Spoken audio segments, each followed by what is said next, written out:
भैया प्रीतम जो कर तारिक सेवक, प्राप्त हवै तिनको सुखदाई। मानव और न आए सकै तन पीवन जोगना, नहीं गरबाई। वाहिगुरु जी का खालसा वाहिगुरु जी की फतेह। ਧੰਨ ਧੰਨ ਸਾਹਿਬ ਸ੍ਰੀ ਗੁਰੂ ਗ੍ਰੰਥ ਸਾਹਿਬ ਮਹਾਰਾਜ ਦੀ ਪਾਵਨ ਪਵਿੱਤਰ ਹਜ਼ੂਰੀ ਵਿੱਚ ਬਿਰਾਜਮਾਨ ਗੁਰੂ ਰੂਪ ਗੁਰੂ ਖਾਲਸਾ ਸਾਧ ਸੰਗਤ ਜੀ, ਧੰਨ ਧੰਨ ਸਤਿਗੁਰੂ ਗੁਰੂ ਨਾਨਕ ਦੇਵ ਸਾਹਿਬ ਜੀ ਮਹਾਰਾਜ। ਪਾਵਨ ਪਵਿੱਤਰ ਪ੍ਰਸੰਗ ਚੱਲ ਰਹੀ ਲੜੀਵਾਰ ਕਥਾ ਦੇ ਵਿੱਚ ਸਤਿਗੁਰੂ ਮਹਾਰਾਜ ਸੱਚੇ ਪਾਤਸ਼ਾਹ ਨੇ ਬਖਸ਼ਿਸ਼ ਕੀਤਾ ਹੈ। ਭਾਈ ਮਰਦਾਨਾ ਜੀ, ਭਾਈ ਬਾਲਾ ਜੀ ਦੇ ਸਮੇਤ ਸ੍ਰੀ ਸੁਲਤਾਨਪੁਰ ਸਾਹਿਬ ਤੋਂ ਚੱਲ ਕੇ ਮਹਾਰਾਜ ਪਹੁੰਚੇ ਹਨ ਐਸੇ ਸਥਾਨ ਤੇ ਜੋ ਗੁਪਤ ਰੂਪ ਦੇ ਵਿੱਚ ਹੈ ਸੁਮੇਰ ਪਰਬਤ, ਜਿੱਥੇ ਸਿੱਧਾਂ ਦਾ ਵਾਸਾ ਹੈ। ਸਤਿਗੁਰੂ ਮਹਾਰਾਜ ਜੀ ਸਿੱਧਾਂ ਨੂੰ ਸਿੱਧੇ ਕਰਨ ਵਾਸਤੇ ਹੀ ਉੱਥੇ ਪਹੁੰਚੇ ਹਨ। ਇਹ ਬੇਨਤੀ ਵੀ ਗੋਰਖ ਨੇ ਹੀ ਗੁਪਤ ਰੂਪ ਦੇ ਵਿੱਚ ਕੀਤੀ ਸੀ। ਗੋਰਖ ਜੀ ਕਹਿਣ ਲੱਗੇ ਸੀ, ਮਹਾਰਾਜ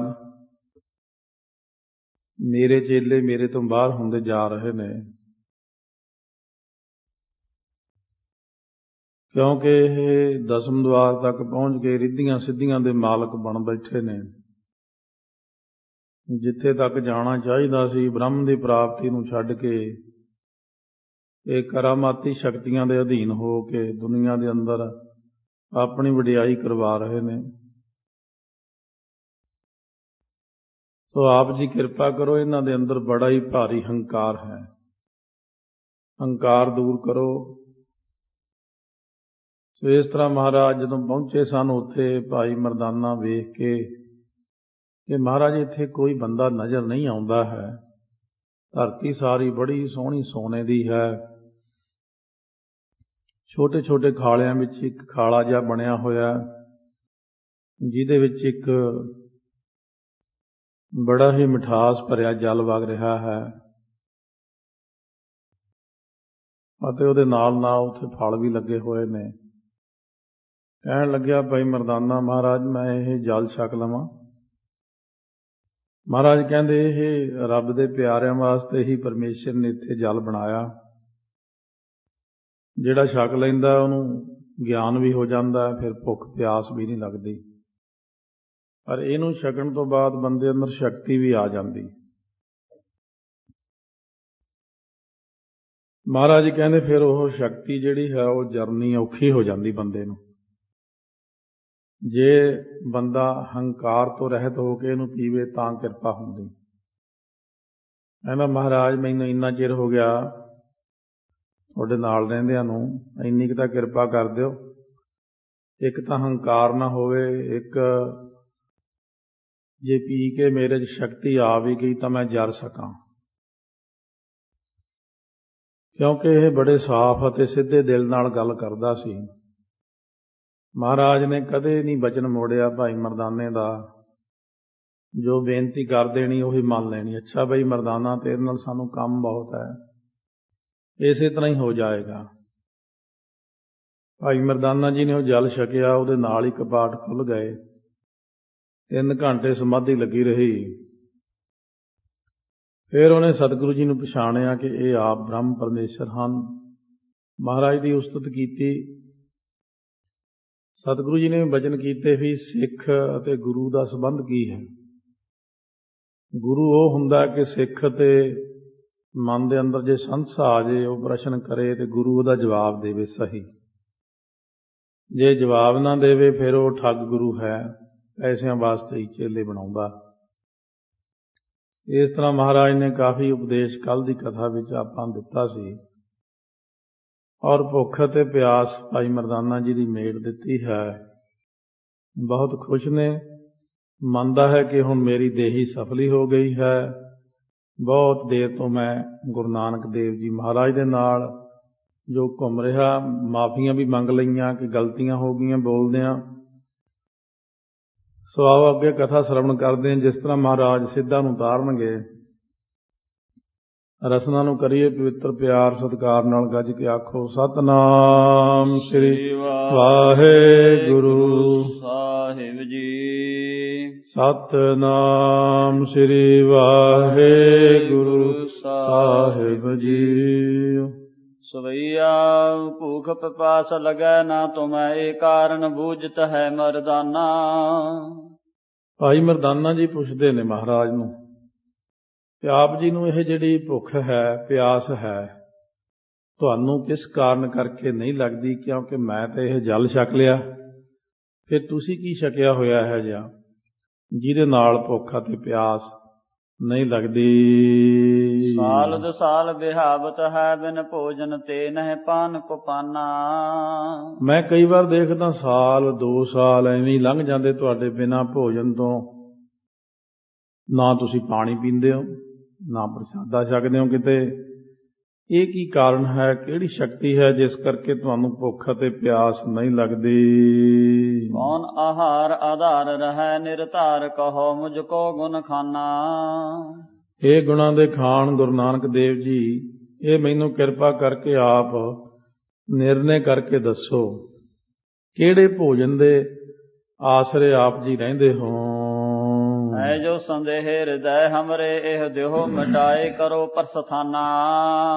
ਇਹ ਜਿਹੜਾ ਮੇਰੇ ਮਨ ਦੇ ਅੰਦਰ ਸ਼ੱਕ ਹੈ ਬਣਿਆ ਹੋਇਆ, ਹੁਣ ਕਿਰਪਾ ਕਰਕੇ ਮੇਰੇ ਮਨ ਦਾ ਇਹ ਸ਼ੱਕ ਵੀ ਦੂਰ ਕਰ ਦਿਓ ਜੀ। ਸ੍ਰੀ ਗੁਰ ਬੈਨ ਭਨੇ ਸੁਨ ਕੈ, ਗੁਰ ਸਿੱਖ ਭਲੇ ਮਨ ਭਾਉ ਜੋ ਧਾਰੈ। ਧੰਨ ਗੁਰੂ ਨਾਨਕ ਦੇਵ ਜੀ ਨੇ ਫੇਰ ਬਚਨ ਕੀਤੇ, ਪਿਆਰ ਨਾਲ ਦੱਸ ਰਹੇ ਨੇ ਕਿ ਭਾਈ ਮਰਦਾਨਾ, ਜਿਹੜੇ ਗੁਰੂ ਕੇ ਪਿਆਰੇ ਗੁਰਸਿੱਖ ਨੇ ਨਾ ਸਾਡੇ, ਉਹ ਜਦੋਂ ਆਪਣੇ ਮਨ ਦੇ ਅੰਦਰ ਬਹੁਤ ਪਿਆਰ ਸਾਡੇ ਨਾਲ ਧਾਰ ਕੇ ਹੈ ਭਗਤੀ ਤਿਨ ਕੇ ਮਨ ਅੰਤਰ, ਜੇ ਗੁਰ ਕੋ ਨਿਸਚਾ ਨਾ ਨਿਵਾਰੈ। ਜਿਨ੍ਹਾਂ ਦੇ ਮਨ ਦੇ ਅੰਦਰ ਭਗਤੀ ਹੀ ਬਸੀ ਹੋਈ ਹੈ ਅਤੇ ਜਿਹੜੇ ਆਪਣੇ ਮਨ ਦੇ ਅੰਦਰੋਂ ਗੁਰੂ ਦਾ ਨਿਸ਼ਚਾ ਹਟਾਉਂਦੇ ਨਹੀਂ, ਲੱਖ ਹਨੇਰੀਆਂ ਤੂਫਾਨ ਆ ਜਾਣ, ਨਿਸ਼ਚਾ ਨਹੀਂ ਬਦਲਦਾ ਉਹਨਾਂ ਦਾ। ਕੋਈ ਕੁਛ ਕਹੀ ਜਾਵੇ, ਪੱਕੇ ਨਿਸ਼ਚੇ ਵਾਲੇ ਜਿਹੜੇ ਗੁਰਸਿੱਖ ਨੇ, ਜਿਹੜੇ ਭਾਵਨਾ ਕਰਦੇ ਸਾਡੇ ਉੱਤੇ। ਭੋਜਨ ਕੋ ਕਰ ਹੈ ਹਿਤ ਸੋ, ਗੁਰ ਸਿੱਖਨ ਕੋ ਗੁਰ ਸਿੱਖ ਖੁਆਰੈ। ਉਹ ਜਦੋਂ ਭੋਜਨ ਕਰਦੇ ਨੇ ਬੜੇ ਪਿਆਰ ਨਾਲ ਅਤੇ ਗੁਰਸਿੱਖਾਂ ਨੂੰ ਗੁਰਸਿੱਖ ਬੁਲਾ ਕੇ ਪ੍ਰਸ਼ਾਦਾ ਜਦੋਂ ਆਪਣੇ ਘਰੀਂ ਛਕਾਉਂਦੇ ਹਨ। ਸੋ ਮੋਹਿ ਪ੍ਰਾਪਤ ਹੋਵਤ ਹੈ, ਤਬ ਜਾਏ ਸੁਧਾਰ ਹੋ ਤਾਹੇ ਆਧਾਰੈ। ਮੇਰੇ ਤਾਈਂ ਉਹ ਪ੍ਰਸ਼ਾਦਾ ਪਹੁੰਚ ਜਾਂਦਾ ਹੈ। ਜਦੋਂ ਕੋਈ ਗੁਰਸਿੱਖਾਂ ਨੂੰ ਛਕਾਉਂਦਾ ਹੈ, ਸੰਗਤ ਛਕਦੀ ਹੈ, ਉਹ ਭਾਵਨਾ ਨਾਲ ਪ੍ਰੇਮੀ ਜਨ ਛਕਦੇ ਨੇ, ਉਹ ਫਿਰ ਮੇਰੇ ਤੱਕ ਆ ਜਾਂਦਾ। ਇਸ ਕਰਕੇ ਮੈਨੂੰ ਭਾਈ ਮਰਦਾਨਾ ਭੁੱਖ ਨਹੀਂ ਲੱਗਦੀ, ਨਾਲੇ ਨਾਮ ਦਾ ਆਧਾਰ ਹੈ ਮੁੱਖ ਰੂਪ ਦੇ ਵਿੱਚ। ਦੋਹਰਾ ਸਾਚ ਬਚਨ ਮਮ ਜਾਨ, ਇਹ ਮਰਦਾਨੇ ਮਨ ਮਾਨ। ਭਾਈ ਮਰਦਾਨਾ, ਇਹ ਮਨ ਦੇ ਅੰਦਰ ਮੰਨਣਾ ਕਰੋ, ਇਹ ਸੱਚਾ ਬਚਨ ਤੁਹਾਡੇ ਤਾਈਂ ਮੈਂ ਕਿਹਾ ਹੈ। ਅਸ ਕਹਿ ਗਮ ਨੇ ਮੇਰ ਕੋ, ਸਿੱਧਨ ਖੋਵਨ ਮਾਨ।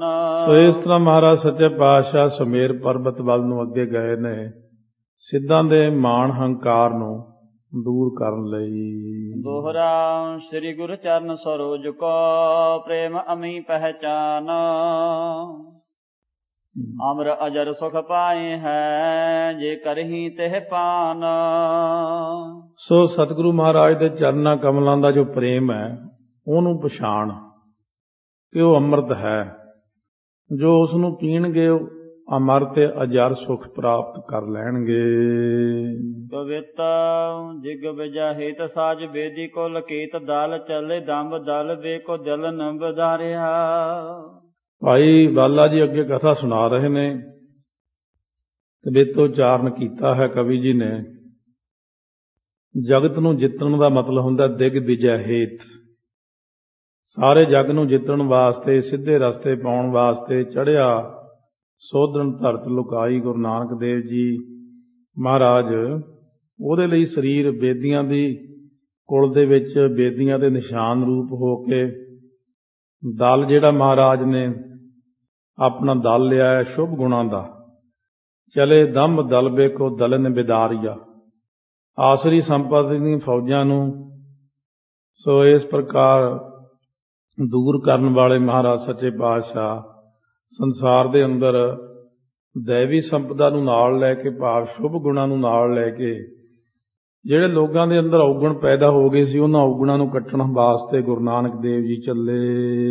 ਭਗਤ ਕੀ ਕੇਤ ਪਾਟ ਪ੍ਰੇਮ ਕੇ ਸਮੇਤ ਕਰ ਕੀਰਤਨ ਨਿਸ਼ਾਨੋ ਕਹਿ ਰਾਨੋ ਘਨ ਭਾਰੀਆ। ਹੁਣ ਫਰਮਾਉਂਦੇ ਨੇ ਕਿ ਭਗਤੀ ਰੂਪੀ ਕੇਤ ਹੁੰਦਾ ਝੰਡਾ, ਉਹਦੇ ਉੱਤੇ ਜਿਹੜਾ ਬਸਤਰ ਹੈ ਜੋ ਝੰਡੇ ਤੇ ਝੂਲਦਾ ਹੁੰਦਾ, ਪਾਟ ਪ੍ਰੇਮ ਕੇ ਸਮੇਤ, ਪ੍ਰੇਮ ਦੇ ਸਹਿਤ ਹੈ, ਕਰ ਕੀਰਤ ਨਿਸ਼ਾਨੋ, ਵਾਹਿਗੁਰੂ ਦਾ ਜਸ ਰੂਪੀ ਧੌਂਸਾ ਨਿਸ਼ਾਨ ਹੁੰਦਾ। ਇੱਥੇ ਧੌਂਸੇ ਨੂੰ ਕਿਹਾ ਨਿਸ਼ਾਨ, ਉਹ ਵੱਜਦਾ ਹੈ। ਕਹਿਰਾਨੋ ਜੋ ਭਾਵ ਘਨ ਭਾਰੀਆ, ਉਹ ਇਉਂ ਬੱਦਲਵਤ ਗੱਜਦਾ ਹੈ, ਭਾਰੀ ਨਿਸ਼ਾਨ ਧੌਂਸਾ ਜਿਵੇਂ ਹੁੰਦਾ ਨਗਾਰਾ। ਗਿਆਨ ਕੋ ਖੜਗ ਧਰ ਜੁਗਤ ਕਮਾਨ ਕਰ ਨਾਨਾ ਦ੍ਰਿਸ਼ਟਾਂਤ ਲੀਨ ਸੇਲੀ ਮੁਖ ਧਾਰੀਆ। ਗਿਆਨ ਦੀ ਮਹਾਰਾਜ ਸੱਚੇ ਪਾਤਸ਼ਾਹ ਨੇ ਤਲਵਾਰ ਪਕੜੀ ਗੁਰੂ ਨਾਨਕ ਦੇਵ ਜੀ ਨੇ, ਔਰ ਫਿਰ ਜੁਗਤ ਕਮਾਨ ਕਰ, ਯੁਕਤੀ ਰੂਪ ਧਨਖ ਬਣਾ ਕਰਕੇ ਮਹਾਰਾਜ ਨੇ ਨਾਨਾ ਦ੍ਰਿਸ਼ਟਾਂਤ ਲੀਨ ਸੇਲੀ ਮੁਖ ਧਾਰੀਆ, ਨਾਨਾ ਪ੍ਰਕਾਰ ਦੇ ਦ੍ਰਿਸ਼ਟਾਂਤ ਲੈ ਕੇ ਇਸ ਤਰ੍ਹਾਂ ਜਿਹੜਾ ਸਿਲੀ ਮੁਖ ਹੁੰਦਾ ਤੀਰ ਉਹ ਧਾਰਨਾ ਕੀਤੇ ਹਨ। ਜਹਾਂ ਦਿਡ ਕੋਟ ਤਾਹਾਂ ਕਰਾ ਮਾਤ ਤੋਪ ਸੰਗ ਢਾਹੀ ਕੀ ਮੈਦਾਨ ਕੀਨ ਮਿਲੇ ਅਰ ਹਾਰੀਆ। ਜਿੱਥੇ ਬਹੁਤ ਪੱਕਾ ਕਿਲਾ ਦੇਖਿਆ ਵੈਰੀ ਦਾ, ਬੰਦਾ ਜਿੱਥੇ ਨਹੀਂ ਝੁਕਦਾ, ਉੱਥੇ ਫਿਰ ਸ਼ਕਤੀ ਦੀ ਕਰਾਮਾਤ ਦਿਖਾਉਣੀ ਪਈ ਮਹਾਰਾਜ ਨੂੰ, ਔਰ ਢਾਹ ਕੇ ਪੱਧਰੇ ਕਰ ਦਿੱਤੇ ਸਾਰੇ। ਫਿਰ ਜਿਹੜੇ ਸੀ ਦੁਸ਼ਮਣ ਸਾਰੇ ਹੀ ਉਹ ਹਾਰ ਗਏ। ਪਵਿੱਤ ਨਾਮ ਕੋ ਭਜਨ ਨੀਕੋ ਪਹਿਰ ਮੇਲੇ ਅਰ ਹਾਰੀਆ। ਨਾਮ ਕੋ ਭਜਨ ਨੀਕੋ ਪਹਿਰ ਸੁਨਾਏ ਤਨ ਕੋਟਕ ਤਰਕ ਤਰਵਾਰ ਨਾ ਘਟਤ ਹੈ। ਨਾਮ ਸਿਮਰਨ ਭਜਨ ਜਿਹੜਾ ਕੀਤਾ ਹੈ ਇਹ ਚੰਗੀ ਤਰ੍ਹਾਂ ਪਹਿਰ ਸੁਨਾਹੇ, ਸੁਨਾਹੇ ਤਨ ਸਰੀਰ ਦੇ ਉੱਤੇ ਸੰਜੋ ਪੈਂਦੀ ਹੈ। ਚੌਗਿਰਦ ਹਮਾਰਾ ਰਾਮ ਕਾਰ, ਦੁੱਖ ਲੱਗੈ ਨਾ ਭਾਈ, ਉਹ ਸੰਜੋ ਪੈਂਦੀ ਹੈ। ਕੋਟਕ ਤਰਕ ਤਰਵਾਰ ਨ ਕਟਤ ਹੈ, ਉਹ ਕਰੋੜਾਂ ਹੀ ਦਲੀਲਾਂ ਰੂਪੀ ਤਲਵਾਰਾਂ ਨਾਲ ਭਜਨ ਬੰਦਗੀ ਦਾ ਜਿਹੜਾ ਚਾਰੇ ਪਾਸੇ ਸੰਜੋ ਪਾਈ ਹੋਈ ਹੈ ਉਹ ਕੱਟੀ ਨਹੀਂ ਜਾਂਦੀ। ਜਿੰਨਾ ਮਰਜ਼ੀ ਕੋਈ ਦਲੀਲਾਂ ਦੇਵੇ, ਤਰਕਾਂ ਕਰੇ, ਅਸਲ ਵਿੱਚ ਬੰਦਗੀ ਕਰਨ ਦੇ ਨਾਲ ਹੀ ਚਾਰੇ ਪਾਸੇ ਪਹਿਰਾ ਹੋ ਜਾਂਦਾ ਹੈ ਤੇ ਉਹਨੂੰ ਕੋਈ ਕੱਟ ਨਹੀਂ ਸਕਦਾ। ਜੀਵ ਮਨ ਰਾਖਨ ਸੇ ਪਰ ਗਹਿ ਹਾਥ ਵਿਖੇ ਕ੍ਰੋਧ ਰੂਪ ਮਾਨ ਜਾਂ ਕੋ ਛੂਹੇ ਨਾ ਸਕਤ ਹੈ। ਹੁਣ ਇਹਦੇ ਵਿੱਚ ਜਿੱਥੇ ਤਲਵਾਰ ਹੈ ਉੱਥੇ ਨਾਲ ਢਾਲ ਦੀ ਵੀ ਲੋੜ ਹੈ।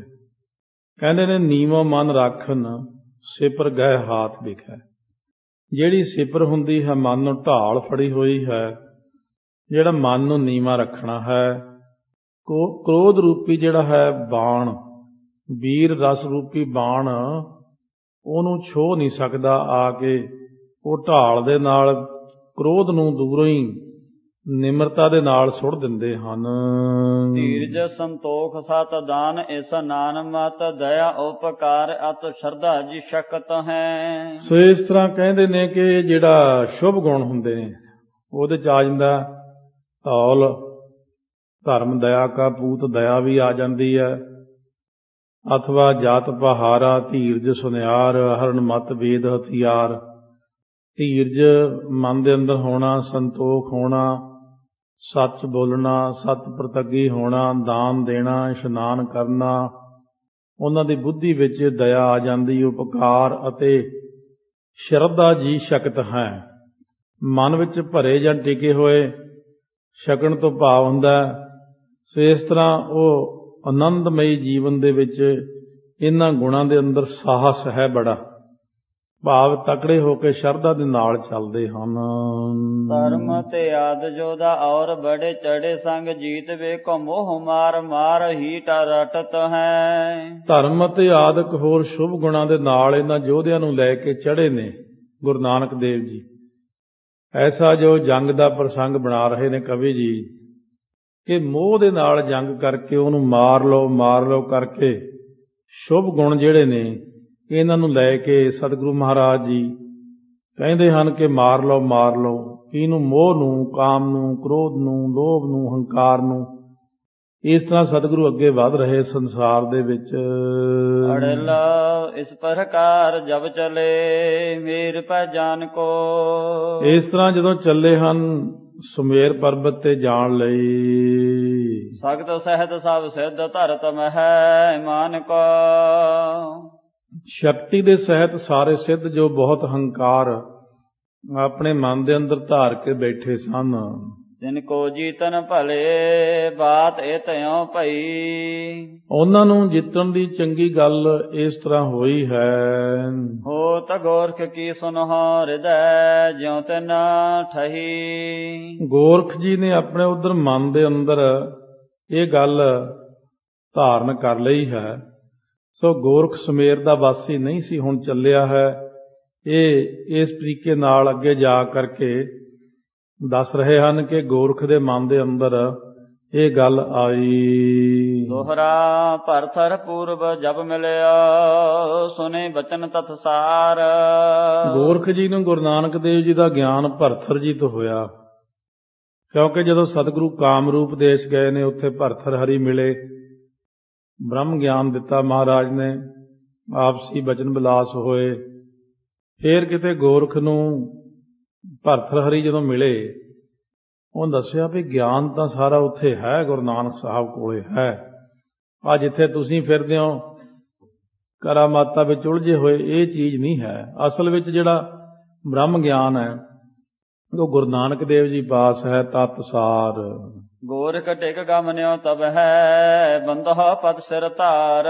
ਉਹ ਫਿਰ ਭਰਥਰ ਹਰੀ ਜੀ ਬ੍ਰਹਮ ਗਿਆਨੀ ਮਹਾਰਾਜ ਨੇ ਬਣਾਏ। ਉਹ ਗੋਰਖ ਜੀ ਕੋਲ ਗਏ ਤੇ ਜਾ ਕਰਕੇ ਸਿਰ ਚਰਨਾਂ ਦੇ ਉੱਤੇ ਰੱਖਿਆ ਉਹਨਾਂ ਦੇ। ਅੜਲਾ ਸੁਨਹੁ ਗੁਰੂ ਜੀ ਬੈਨ ਧਰਾ ਪ੍ਰਭ ਅਵਤਰੇ। ਸੋ ਕਹਿਣ ਲੱਗੇ ਗੁਰੂ ਜੀ ਸੁਣੋ, ਧਰਤੀ ਦੇ ਉੱਤੇ ਜਿਹੜਾ ਪਰਮੇਸ਼ਰ ਨੇ ਹੁਣ ਅਵਤਾਰ ਧਾਰਿਆ ਹੈ ਜੀ। ਮਿਲਿਓ ਦੇਵ ਰਖਾ ਮੋਹ ਤਵੈ ਤੈਨ ਸੁਧ ਕਰੇ। ਦੇਵ ਰਿਸ਼ੀ ਸੋ ਨਾਰਦ ਮੁਨੀ ਜੀ ਮੈਨੂੰ ਮਿਲੇ ਸੀਗੇ। ਉਹਨਾਂ ਨੇ ਮੈਨੂੰ ਗੁਰੂ ਨਾਨਕ ਦੇਵ ਜੀ ਬਾਰੇ ਖਬਰ ਦਿੱਤੀ ਸੀ ਵੀ ਜੇ ਤੁਸੀਂ ਕੁਝ ਅੱਗੇ ਅਵਸਥਾ ਵਿੱਚ ਚਾਹੁੰਦੇ ਹੋ ਉੱਪਰ ਉੱਠਣਾ, ਫਿਰ ਗੁਰੂ ਨਾਨਕ ਦੇਵ ਜੀ ਨੂੰ ਮਿਲੋ। ਗੁਰੂ ਨਾਨਕ ਦੇਵ ਜੀ ਹੀ ਤੁਹਾਡੇ ਪ੍ਰਸ਼ਨਾਂ ਦੇ ਉੱਤਰ ਦੇ ਸਕਦੇ ਹਨ। ਮੈਂ ਬੈਠਿਓ ਇੱਕ ਥਾਨ ਤਹਾਂ ਸੁਆਈ ਕੈ। ਮੈਂ ਬੈਠਿਆ ਸੀ ਇੱਕ ਥਾਂ ਦੇ ਉੱਤੇ ਟਿਕਿਆ, ਉੱਥੇ ਆਏ ਗੁਰੂ ਨਾਨਕ ਦੇਵ ਜੀ ਮਹਾਰਾਜ। ਹੋ ਪ੍ਰਸੰਨ ਉੱਤਰ ਕਹਿ ਸਾਰ ਰਹਿਓ ਹਰ ਖਾਈ ਕੈ। ਫਿਰ ਮਹਾਰਾਜ ਸੱਚੇ ਪਾਤਸ਼ਾਹ ਨੇ ਮੈਨੂੰ ਪ੍ਰਸ਼ਨ ਉੱਤਰ ਸਾਰੇ ਬੜੇ ਖੁਸ਼ ਹੋ ਕੇ ਦਿੱਤੇ ਜੋ ਮੈਂ ਪ੍ਰਸ਼ਨ ਕੀਤੇ ਸਨ। ਮਿਲਹੁ ਜਾਹੀ ਕਹਿ ਥਾਨ ਪੰਥ ਨਿਜ ਆਨੀਐ। ਸੋ ਇਸ ਤਰ੍ਹਾਂ ਕਹਿੰਦੇ ਨੇ ਕਿਸੇ ਥਾਂ ਦੇ ਉੱਤੇ ਜਾ ਕੇ ਮੈਨੂੰ ਗੁਰੂ ਨਾਨਕ ਦੇਵ ਜੀ ਕਿੱਥੇ ਮਿਲਣਗੇ, ਮੱਤ ਵਿੱਚ ਆਪਣੇ ਤੀਜੈ ਤੇ ਉਪਦੇਸ਼ ਜੋਗ ਗੁਣ ਗਾਨੀਐ।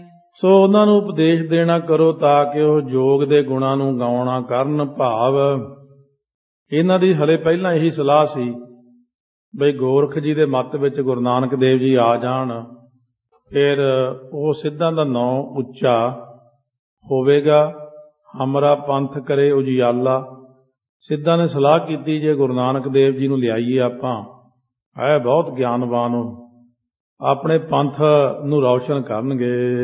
ਬੂਝਹਿ ਜਗਤ ਵਿਸਾਲ ਆਪ ਕੋ ਬਿਦਤ ਹੀ। ਜੇ ਗੁਰੂ ਨਾਨਕ ਦੇਵ ਜੀ ਆਪਣੇ ਵਿੱਚ ਆ ਰਲਣ, ਫਿਰ ਸਾਰਾ ਜਗਤ ਤੁਹਾਨੂੰ ਹੀ ਪੂਜੇਗਾ। ਹੋ ਸੋ ਜਸ ਹੋਏ ਵਿਸਤਾਰ ਬ੍ਰਹਮੰਡ ਹੈ ਜਹ ਤਹੀ। ਬ੍ਰਹਮੰਡ ਦੇ ਵਿੱਚ ਜਿੱਥੇ ਕਿੱਥੇ ਤੁਹਾਡਾ ਹੀ ਜਸ ਫੈਲੇਗਾ।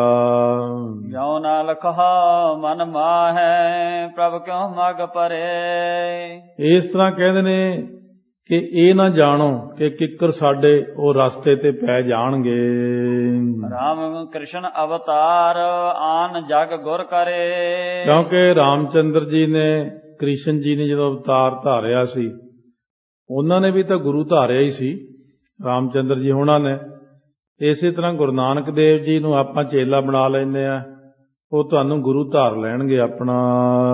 ਜਾਏ ਦੇਹੋ ਉਪਦੇਸ਼ ਜਹਾਂ ਮਿਲ ਜਾਵਈ। ਤੁਸੀਂ ਜਾ ਕੇ ਉਹਨਾਂ ਨੂੰ ਉਪਦੇਸ਼ ਦਿਓ ਜਿੱਥੇ ਮਿਲ ਜਾਣ, ਕਿਉਂਕਿ ਹਲੇ ਤੱਕ ਇਹ ਗੱਲ ਇਹਨਾਂ ਦੇ ਮਨ 'ਚ ਨਹੀਂ ਆਈ ਕਿ ਉਹ ਕੌਣ ਨੇ, ਪਰ ਫਿਰ ਵੀ ਮਿਲਣ ਦਾ ਇੱਕ ਯੋਗ ਬਣ ਰਿਹਾ ਹੈ। ਹੋਲੇ ਜੋਗ ਕੋ ਧਾਰ ਸੋ ਜਸ ਜਗ ਛਾਵਈ। ਉਹ ਜਦੋਂ ਧਾਰ ਲੈਣਗੇ ਜੋਗ ਨੂੰ ਤਾਂ ਸਾਰੇ ਜੱਗ ਦੇ ਵਿੱਚ ਇਹ ਜਸ ਛਾ ਜਾਏਗਾ। ਦੋਹਰਾ ਸੁਨ ਗੋਰਖ ਮਨ ਮਹਿ ਲਖੀ ਸਖਤਵਾਨ ਹੈ ਕੋਏ। ਸੁਣ ਕੇ ਗੋਰਖ ਜੀ ਨੇ ਮਨ ਦੇ ਅੰਦਰ ਜਾਣੀ ਕਿ ਕੋਈ ਸ਼ਕਤੀਵਾਨ ਹੈ ਉਹ। ਸ੍ਰੀ ਵਿਸ਼ਨੂੰ ਅਵਤਾਰ ਜੋ ਅਵਕਲ ਮਹਿ ਕਯੋ ਹੋਏ। ਕਿ ਵਿਸ਼ਨੂੰ ਜੀ ਦਾ ਅਵਤਾਰ ਹੁਣ ਕਲਯੁਗ ਦੇ ਵਿੱਚ ਕਿਉਂ ਹੋਵੇਗਾ। ਸੋਰਠਾ ਤਦ ਭਜੀਤ ਕਰ ਤਾਹੇ ਮੈਂ ਆਨੋ ਨਿਜ ਪੰਥ ਮੈਂ। ਤਾਂ ਵੀ ਮੈਂ ਕਹਿੰਦੇ ਜਿੱਤ ਕੇ ਉਹਨਾਂ ਨੂੰ ਚਰਚਾ ਕਰਕੇ ਆਪਣੇ ਪੰਥ ਵਿੱਚ ਲੈ ਆਵਾਂਗਾ। ਅਸ ਬਿਦ ਧਰ ਔਰ ਮਾਹੈ ਕੀਨ ਪਿਆਨਾ ਮੇਰ ਤੇ।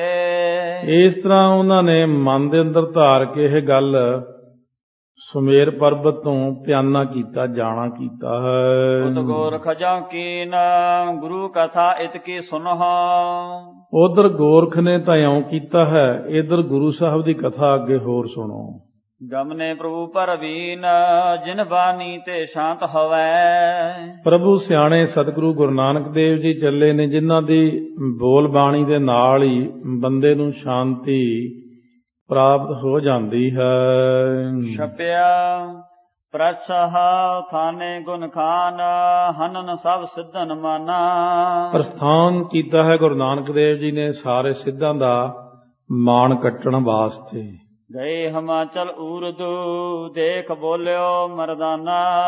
ਮਹਾਰਾਜ ਸੱਚੇ ਪਾਤਸ਼ਾਹ ਹਿਮ ਆਂਚਲ, ਜਿੱਥੇ ਬਰਫ਼ ਦਾ ਆਂਚਲ ਹੈ, ਹਿਮਾਲਾ ਪਹਾੜ ਉੱਪਰ ਸਤਿਗੁਰੂ ਮਹਾਰਾਜ ਉਸ ਪਾਸੇ ਨੂੰ ਗੁਰੂ ਮਹਾਰਾਜ ਜੀ ਗਏ ਨੇ ਕਿ ਉੱਥੇ ਕੈਲਾਸ਼ ਪਹਾੜ ਦੇ ਪਾਸ ਮਾਨ ਸਰੋਵਰ ਝੀਲ ਹੈ, ਉਹ ਤੋਂ ਅੱਗੇ ਕਿ ਇਸ ਪ੍ਰਕਾਰ ਦੇ ਨਾਲ ਕਹਿੰਦੇ ਸੋਨਾ ਵੀ ਨਿਕਲਦਾ।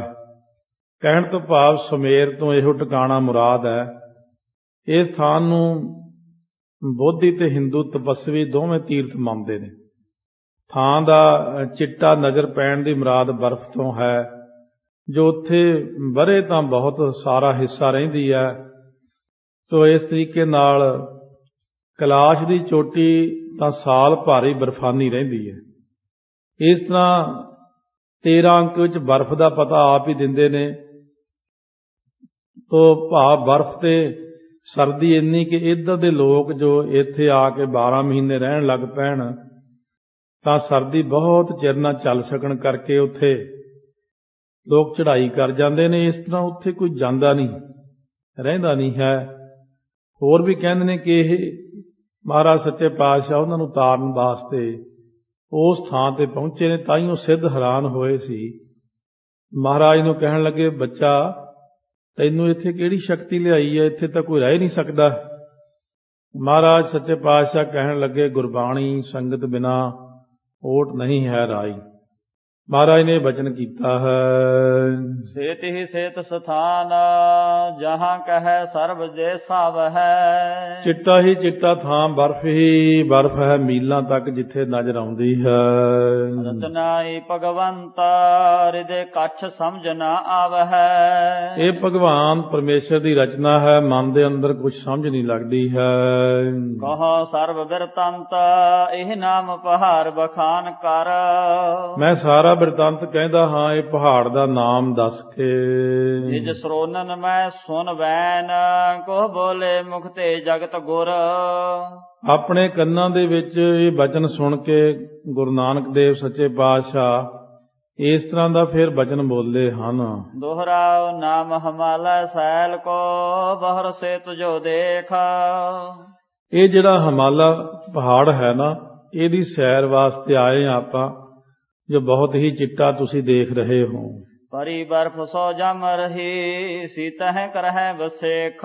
ਇਹ ਜਿਹੜੀ ਇੱਥੇ ਬਰਫ਼ ਜੰਮ ਰਹੀ ਹੈ ਬਹੁਤ ਸ਼ੀਤਲ ਕਰ ਦਿੰਦੀ ਹੈ। ਸਵਈਆ ਪਾਂਡਵ ਆਨ ਗਰੇ ਇਸ ਮੈਂ ਖਗ ਜਾਵਤ ਜਾਂ ਪਰ ਸੋ ਕਰ ਜਾਈ। ਹੁਣ ਇੱਥੇ ਪਾਂਡਵ ਵੀ ਜਿਹੜੇ ਸਾਨੂੰ ਆ ਕੇ ਪੰਜੇ ਪਾਂਡਵ ਗਲ ਗਏ ਸੀ, ਔਰ ਇਸੇ ਪ੍ਰਕਾਰ ਹੀ ਜੇ ਖਗ ਤੋਂ ਭਾਵ ਹੁੰਦਾ ਪੰਛੀ, ਜਾਵਤ ਜਾਂ ਪਰ ਸੋ ਗਰ ਜਾਈ, ਜੇ ਪੰਛੀ ਵੀ ਆ ਕੇ ਆ ਜਾਂਦਾ ਨਾ ਇੱਥੇ ਡਿੱਗ ਪੈਂਦਾ, ਉਹ ਵੀ ਗਲ ਜਾਂਦਾ ਹੈ।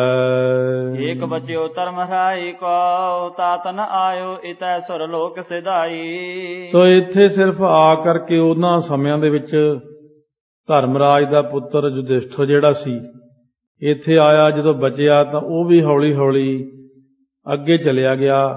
ਜੋ ਉਹਦਾ ਪੁੱਤਰ ਸੀ ਧਰਮਰਾਜੇ ਦਾ ਯੁਧਿਸ਼ਠਰ, ਇੱਥੇ ਜਦੋਂ ਆਇਆ ਸੀ ਇੱਥੋਂ ਹੀ ਉਹ ਅੱਗੇ ਚਲਿਆ ਗਿਆ ਸੀ ਦੇਵਪੁਰੀ ਨੂੰ।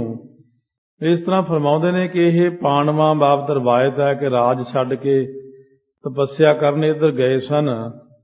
ਦ੍ਰੋਪਦੀ ਤੇ ਚਾਰੇ ਭਰਾ ਇੱਕ ਇੱਕ ਕਰਕੇ ਇਹਨਾਂ ਬਰਫਾਂ ਵਿੱਚ ਮਰ ਗਏ। ਕੇਵਲ ਯੁਧਿਸ਼ਠਰ ਆਪਣੇ ਕੂਕਰ ਸਮੇਤ ਬੈਕੁੰਠਾਂ ਵਿੱਚ ਅਪੜਿਆ ਸੀ। ਗਰਮ ਮੁਲਕਾਂ ਦੇ ਵਾਸੀਆਂ ਦਾ ਇੱਥੇ ਪਹੁੰਚਣਾ ਅਜੇ ਵੀ ਕਠਿਨ ਹੈ, ਕਿਉਂਕਿ ਗਰਮੀਆਂ ਦੇ ਮੌਸਮ ਵਿੱਚ ਥੋੜੇ ਚਿਰ ਲਈ ਲੋਕੀ ਇੱਥੇ ਆ ਸਕਦੇ ਹਨ। ਸ੍ਰੀ ਕਰਤਾਰ ਦਇਆ ਤੁਝ ਪੈ ਤਨ ਖੇਦ ਨਹੀਂ ਇਹ ਠੌਰ ਦਿਖਾਈ। ਭਾਈ ਮਰਦਾਨਾ, ਜਿਹੜੀ ਕਰਤਾਰ ਦੀ ਦਇਆ ਹੈ ਨਾ ਤੇਰੇ ਤੇ, ਇਸੇ ਕਰਕੇ ਤੈਨੂੰ ਕੋਈ ਦੁੱਖ ਨਹੀਂ ਹੋ ਰਿਹਾ। ਨਹੀਂ ਇੱਥੇ ਬੰਦਾ ਠਰ ਜਾਂਦਾ, ਬਿਲਕੁਲ ਸ਼ੀਤਲ ਹੋ ਜਾਂਦਾ ਹੈ। ਆਗੇ ਚਲੇ ਸਰਦਾਰ ਪਹਾੜ ਬਲੋਕਤਾ ਤਾਹੇ ਕੋ ਬਾਨੀ ਅਲਾਈ। ਸੋ ਅੱਗੇ ਚੱਲਦੇ ਸਿਰ ਧਾਰ ਪਹਾੜ ਹੈ ਇੱਕ, ਉਹਨੂੰ ਦੇਖ ਕੇ ਬਚਨ ਕਿਹਾ। ਸਿਰ ਧਾਰ ਕਿਸੇ ਪਹਾੜ ਦੀ ਚੋਟੀ ਦਾ ਨਾਮ ਹੈ, ਜਾਂ ਸੁਰਦਾਰ ਚੀੜ ਜਿਹਨੂੰ ਦਿਓਦਾਰ ਕਹਿੰਦੇ ਨੇ, ਸੁਰਦਾਰ ਪਰਬਤ ਦਿਓਦਾਰਾਂ ਵਾਲਾ ਪਹਾੜ। ਸੋ ਕਿਸੇ ਪਹਾੜ ਦਾ ਨਾਮ ਜਾਪਦਾ ਹੈ, ਜਿਵੇਂ ਇੱਥੇ ਵਾਕ ਦਾ ਦਰਖਤ ਹੈ ਲੰਬਾ ਲੰਬਾ ਜਿਹਾ, ਇਹੀ ਚੀਜ਼ ਉਧਰ ਹਿਮਾਲਿਆ ਤੇ ਹੁੰਦੀ ਹੈ। ਭਾਵ ਹੈ ਕਿ ਜਿੱਥੋਂ ਤਾਈਂ ਕਿ ਬ੍ਰਿਛ ਤੇ ਕੁਝ ਵਸੋਂ ਹੈ, ਇਸ ਤੋਂ ਅੱਗੇ ਫਿਰ ਜਿਉਂ ਜਿਉਂ ਜਾਓ ਬ੍ਰਿਛ ਨਹੀਂ ਆਉਂਦਾ, ਕੋਈ ਵਸੋਂ ਨਹੀਂ ਹੈ। ਗੋਰਖ ਤਦੋਂ ਇੱਥੇ ਆ ਕੇ ਅੱਗੇ ਜਾਣ ਰੋਕਦਾ, ਅੱਗੇ ਫਿਰ ਰਾਹ ਪਗਡੰਡੀ ਵੀ ਨਹੀਂ ਮਿਲਦੀ। ਇਸੇ ਅਧਿਆਇ ਦੇ ਅੰਕ 10 ਵਿੱਚ ਅੱਗੇ ਜਾ ਕੇ ਫਿਰ ਸੋ ਇਸ ਢੰਗ ਦੇ ਨਾਲ ਜੋ ਦੱਸਿਆ ਕਿ ਗੋਰਖ ਸਮੇਰ ਤੇ ਗਿਆ, ਜਿੱਥੋਂ ਸਪਸ਼ਟ ਹੈ ਕਿ ਸਿੱਧਾਂ ਦਾ ਟਿਕਾਣਾ ਉਰੇ ਕਿਤੇ ਥੋੜੇ ਜਿਹੇ ਘੱਟ ਠੰਡੇ ਇਲਾਕੇ ਵਿੱਚ ਸੀ। ਸਵਈਆ ਗੈਲ ਨਹੀਂ ਇਹ ਸੈਲ ਕੇ ਉਪਰ ਸੀਸ ਅਦੋ ਪਦ ਊਰਦ ਹੋ। ਸੋ ਇਸ ਤਰ੍ਹਾਂ ਕਹਿੰਦੇ ਹਨ, ਗੈਲ ਹੁੰਦਾ ਰਸਤਾ ਨਹੀਂ ਹੈ ਇਸ ਪਹਾੜ ਤੇ ਉੱਪਰ।